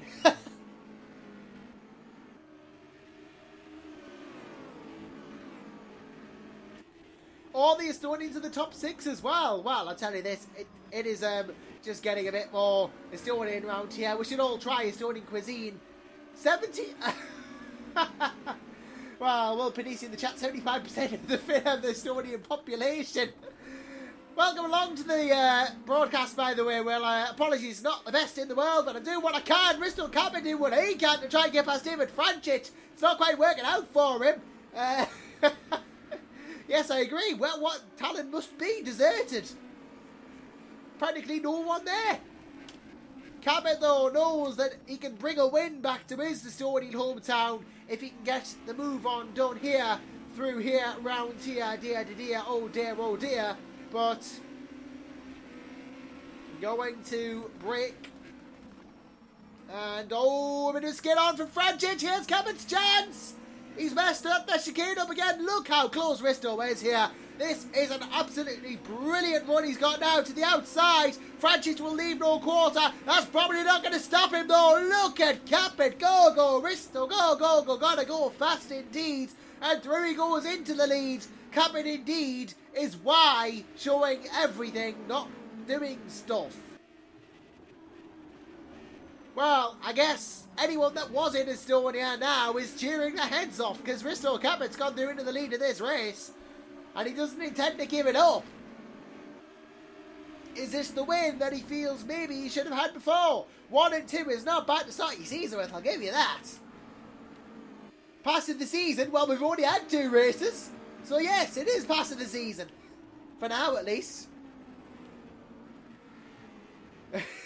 Well, Bristol Capet in first place knows that he can hold it unless David Frantic manages to bring a comeback on. This race is not over. He has made a couple of mistakes this race, Capet, so he's not infallible in these Salagas, but he's doing a very good job. I'm trying to convince me otherwise. Further down the order, let's see what's going on. Shiranko 10th doing a decent job. Ignored 8th with no front bump. Makurialo 11th has done well this time. Whoopie up to 12th in those cookie cutter car wheel car Celica. Got that out in somewhere or another. It's making me want Ben & Jerry's cookie dough ice cream, which I'll get after this race. That's a fat ball. There is a fat ball that a calamity has befallen, and it's Tom Parker again. Well, that's not good. Ike Ramos, Ben Horrell also out as well, but Parker out of the race. A tragedy has befallen the Vodball driver. He won't be happy about that. I'm not actually sure what happened, but yeah. Fran Lopez doing a good job in 9th, all things considered. McNaughton 8th, today 7th. Be interested to see if Muru and Frantic can battle. Interesting to see indeed, because Rando is getting a bit Rambo on David Frantic. If he makes an overtake, it'll be very good indeed. I think Tom Parker went on the first race as well. Yes, Hans. So that's 2 out of 2 retirements now. Although a lot of talent, so maybe just not used to these Celicas. They are tricky cars to drive, and Frantic is gone. Maybe his line is affecting his ability to take speed through that corner. Maybe that's just how he does it, but it has not helped him in the previous lap. It is not helping him in this lap. Rando Muru is going to meander his way round into this final straight before the front straight. And, well, Muru has a bit of an off too, but Rando going to chase down David. Almost halfway through this race now as well. We're on lap 9, going on to lap 10. We are ending lap 9 and starting lap 10. 45% of the race is done. In a lap's time, it will be half race distance, and Risto Cabin will be pulling along a mighty lead. Bristol said at the end of the previous race that it was Emmanuel keeping him honest throughout the entire race. I doubt for a minute anyone's going to be there to keep Bristol honest, but Bristol's going to be keeping everyone else honest while he's out there in front. I'm doing stuff for the camera. Rando and Martin and Dennis and Emmanuel all there and thereabouts. Emmanuel himself is in a decent position to try and make an overtake. If he can get a run on Dennis Lint here, gets a bit of a closey-wosey on there. I'll just see if there's anyone behind Emmanuel. There is not anyone in the immediate proximity. So he's got pretty much the chance to attack Lint here. If I can just find a better camera. See if this rotates round. It does rotate round. Gagzella just gonna try and get through with a bit of oversteer. Not the easiest thing to do in the world, but he's trying. And look at this Muru on Frantic. Got his own battles to fight, but Rando's trying. We'll try and get through here. Giving it lots of beans around there. Not able to close in on David Franchic yet, but he's trying his move. Very impressive third, must be said. He's going to look for an opportunity to get the line right out of the chicane. Going to pressure David Franchic more than anything. And looking behind him, you'll see that other rival car is not far behind. So he's got a lot to deal with at the moment, Randall Muru. Franchic just ahead has got even more to deal with. Because look at that 5-car train he's leading. Look at this, it's Franchic leading this lot of cars away here. Martin Lapassa 4th, Dennis Lind 5th.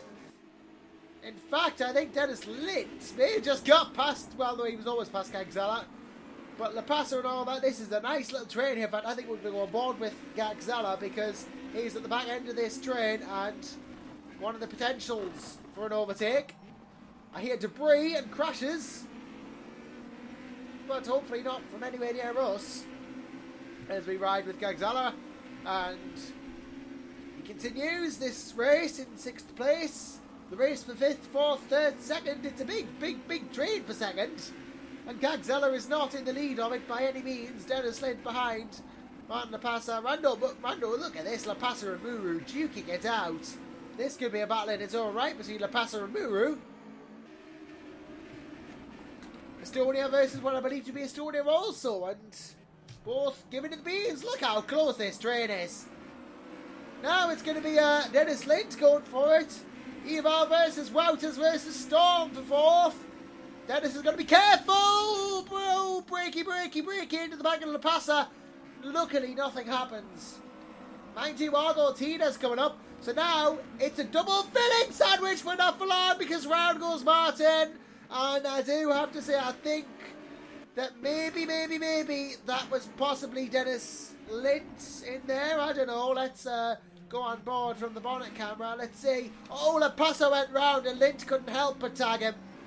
Lapassa dropped it, and that's why he's down in 9th now. That's going to put Argo into 6th, and it's going to make a dent in the points haul of the Eval team. Gagzella Lind, though, still going. Really breaking here. I don't think there was anything Dennis Lind could have done to avoid Lapassa there. Lapassa dropped in of his own accord. Lind's not really. If he'd hit the brakes, he would have been crashed into from back, and that wouldn't have worked. So really, probably defenceless in that one. But it's not good for Martin Lapassa either. He's down at 9th now.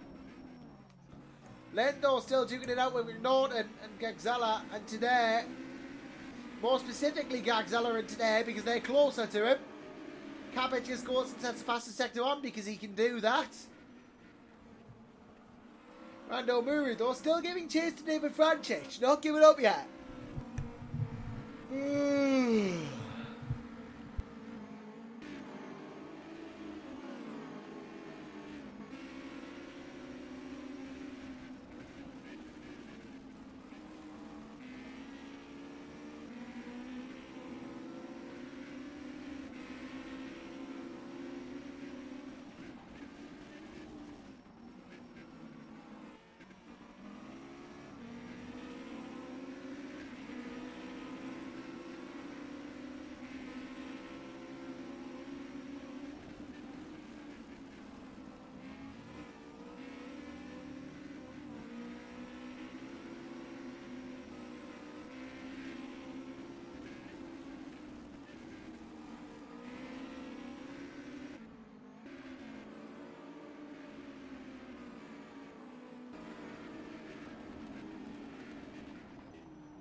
Oh, right. I did have it, I'm still here. There we go. I think I might have accidentally not unmuted my microphone. I don't know what happened there, if my voice was gone. Had to check, though. Rondo Muru, though. We're watching on the inside of the car. Really chasing down David Franchich. Small contact with Gagzala caused Lint's rear wing. Seemed pretty fragile in places, I guess, if the rear wing goes that easily, but... Look at Lint Gagzala by Mark II, though. Gagzala really chasing down, but Lint has the braking advantage. Remember, not as much rear stability, and he gets close there. He really is close as Gagzala, but he's not quite there yet. Might be there soon, though. Is he coming to turn one? Will he? No, he won't. Gagzala really, oh dearie me, Gagzala trying to chase down, but not working out for him. And he'll have to try and catch Lint if he's don't want to caught yet, because not going to work into the hairpin, as we know by now. But here is it, though. Here comes Emmanuel, gets the line right, and Dennis went a bit wide. That's not helped him. Emmanuel, unless he does some seriously brave braking, is not going to get this done. No, and he doesn't. Oh, and Gagzala crashes into the barrier. He's misjudged that the first time he has. And that is Emmanuel hitting the wall. No damage caused unless he's grabbing. And, wow, that was a bit unfortunate for him.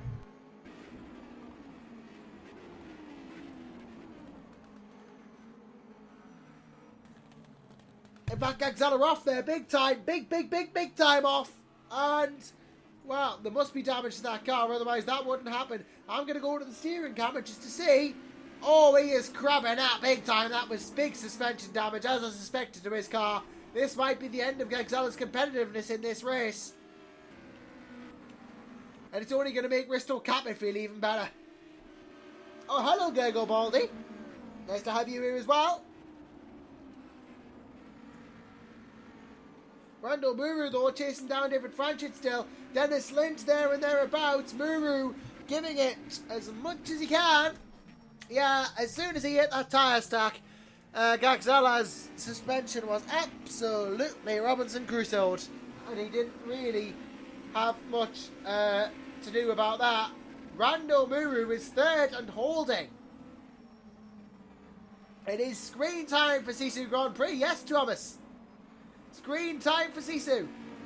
We even learned that Sisu bread is a real thing. There was a Sisu sandwich going on before, if you want to call sandwiches by the bread, which I don't.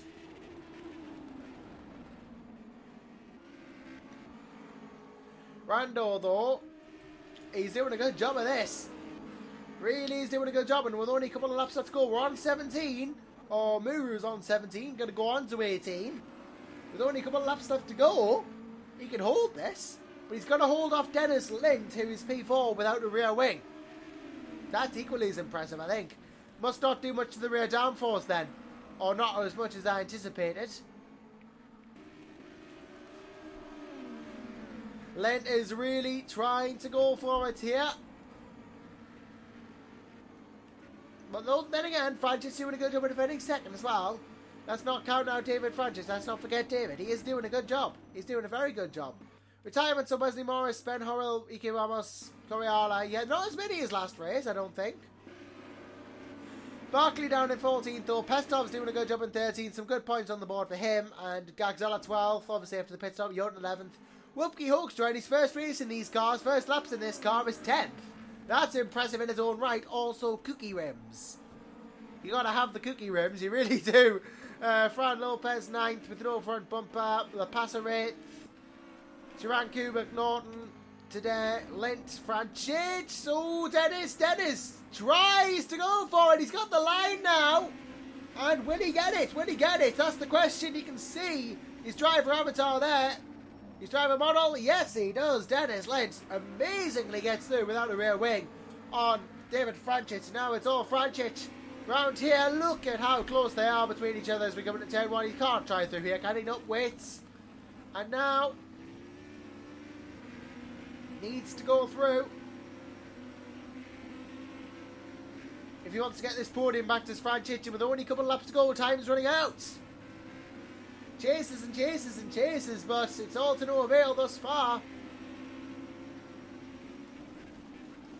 You can see just how tight it is getting a point between this lot, just by that camera there. But Franchich in that straight four powered, I think it's straight four at least powered Celica. Really giving it the beans. Lots of power in these, but the tyres and the general characteristics of this car means it's not too hard to drive normally, but really hard to drive quickly. Mind you though, it has pretty much been a one-man show this race since he took the lead, and that's been Risto Cabot. Obviously it hasn't all gone his way, but he took the lead in a great show, and Cabot goes through to start the final lap. Muru, Lint, Franchich all battling behind Dennis Lint, getting the slide on. Really trying his hardest. Giving it everything, and Franchich, Lint, Muru, Cabot, all those drivers done well. Muru is just flying here. How did he actually get there? That's a question I want to find out the answer to. Did he go through on Lint? Well, I'm going to try and reverse and find out, because it's only going to be Risto Cabot winning. Yeah, he's been ahead for a while. Must not have noticed that one, sorry. Although, it's not over yet, because Lynn! So, that was almost crisis time, but he's going for it. It's Dennis Lentz with no rear wing.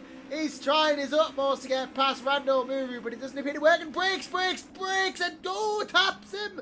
Well, he braked quite late there. He's getting a bit desperate now. It's compared to Franchich's hands, but Risto Cabot just going to go and win it by the looks of it. I'm trying to save for this as long as I can, but I've got to go to Cabot soon. I've got to. But looking like it's going to be a close one. Franchich trying his well, but Risto Cabot round the final corner here. He will take the win that he didn't get in race 1. Almost got in race 1. It's 2 in race 1 and 1 in race 2 for Risto Cabot, who grabs the win. Does a victory shimmy. Now we wait to see who's going to be 2nd, 3rd and 4th. It's going to be intense. Who's it going to be? There's a storm there. That will be McNaughton or Gagzala. Probably Gagzala. It's going to be Muru from... Who's it going to be? Oh, just Dennis Lint from David Franchich at the end. And then it is going to be Argotida. Wow. That was a close finish there. Ultimately, 0.03 of a second between Franchich and Lint. David Franchich will be devastated he didn't get it. McNaughton 6th, Chiranku 7th, Rapasa 8th, Lopez should come up 9th, Whoopke gets a 10th in his first laps in this car, Yunt 11th, Gagzella 12th, Pestop's 13th, and the rest I think retired, with the exception of Nico Barkley. But what a couple of races that were. Congratulations to the winners. Don't know whether we're going to get interviews done unless people want to join us. We have recently changed voice server to Discord over TeamSpeak, and there's only a couple around on here, so there may not be interviews, unfortunately. But yeah, great racing nonetheless. I'm just going to see if I can get anyone, to be honest, because, well, interviews are a usual staple of an Anderson broadcast. But it's a question of, are we going to get them? Are we going to get them? That's the question.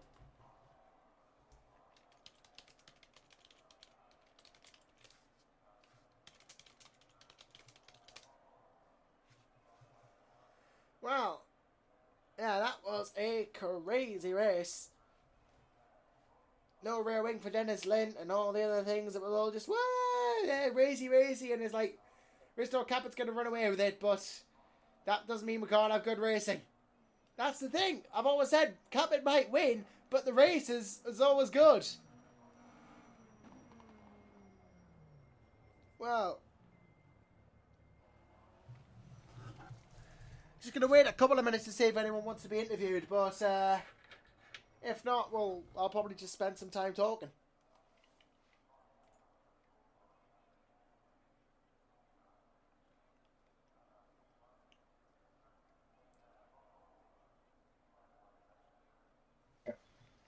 Oh, well, we do have one. We do have someone who we can interview. We finally have a person, and it's Risto Cabot. Hello, Risto. Hello, can you hear me? Yes, we can. Hello, and welcome to our new chat provider. And yeah, great racing from you. Definitely a second and a first. Great way to start your 2017. Yes, I'm very happy. The qualifying was awful. My frame rate was off, so I was not confident. I was expecting a very strong time, but I was half second off, so I was very disappointed that everything was bad and I didn't know what to do. But the race went well. Race one was okay. It was neutral. Gazella had really good speed. I was kind of lucky to push Fran into a mistake. I knew that the curb on the last corner is a bit buggy, so I knew it would happen sometime, but yeah, I got past him and I closed the gap to Gazella, but he was really fast and that was that. But in race two, I just got a good start and got past some guys and eventually beat my qualifying time in the fastest lap as well. So very happy to have to overcome the struggle and very happy to start the year like this and hope to continue the year like this. Yeah, of course, because you're in Super League as well for Vodball, not just Eval in Masters. You're driving for Vodball over in Super League, and well, a full season for you as well. So we're going to get to see your full potential. Yes, like I said in the multiple review, I'm very excited about it. It's very big things to come, and yeah, this year will be very busy for me, and I expect to give my all. And yeah, I expect the competition to be very harsh. But of course, in the next round in the Masters, Rudy van Buren will be present as well. So I'm sure the competition will be just as good as in Super League. Yep, and it's going to be a very interesting. Going to be an interesting to see you and Rudy on the grid here, and obviously as well, teammates in Super League, and you've got Tom Parker there as well. What do you expect to be able to? What do you think you're going to achieve in 2017? Because you're a very high. You like to aim high, and you've got the talent to back it up, as we've seen. But what are you aiming for in 2017? Well, I want to win the Masters, definitely in the team side as well. I'm very happy to drive for EL. It's like a national team. Very happy to present my country. But in Super League, well, in teams wise, I think we can definitely win as well. We would lose if we don't win. But I'm just looking to match Rudy. I'm not that strong in open wheelers yet, so I just want to improve. But I definitely want to fight for wins, and of course, the aim is to win everything. I think if I put enough time into it, it can be done. So that's what I hope for. Well, I'm sure that you've definitely got, as I say, the talent to do it. We've seen you win championships before. We saw you win World GT, and I'm sure that you'll be absolutely there and thereabout. You'll always be at the front in this series, and thank you very much for joining us, Risto, and best of luck to you in 2017. Yeah, thanks. Thanks to you too. Let's just see if anybody else pops along. I might try and see if I can get a couple more people, because, well, yeah, but let's see.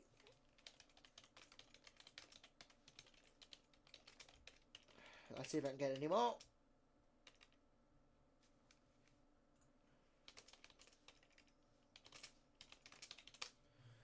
Well, it has been a great set of racing nonetheless, and it's been a pleasure to commentate here once again.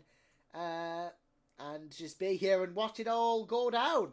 It's been brilliant to watch, and maybe I'll be around in a spectator capacity in Super League. Maybe if I'm not busy on Thursdays, I can watch the broadcasts and have an input as a spectator, as I'm sure that you all have been very nicely doing this race. Thanks for all your inputs and comments, by the way, and it's been a pleasure having you all watch me do what I like to do best.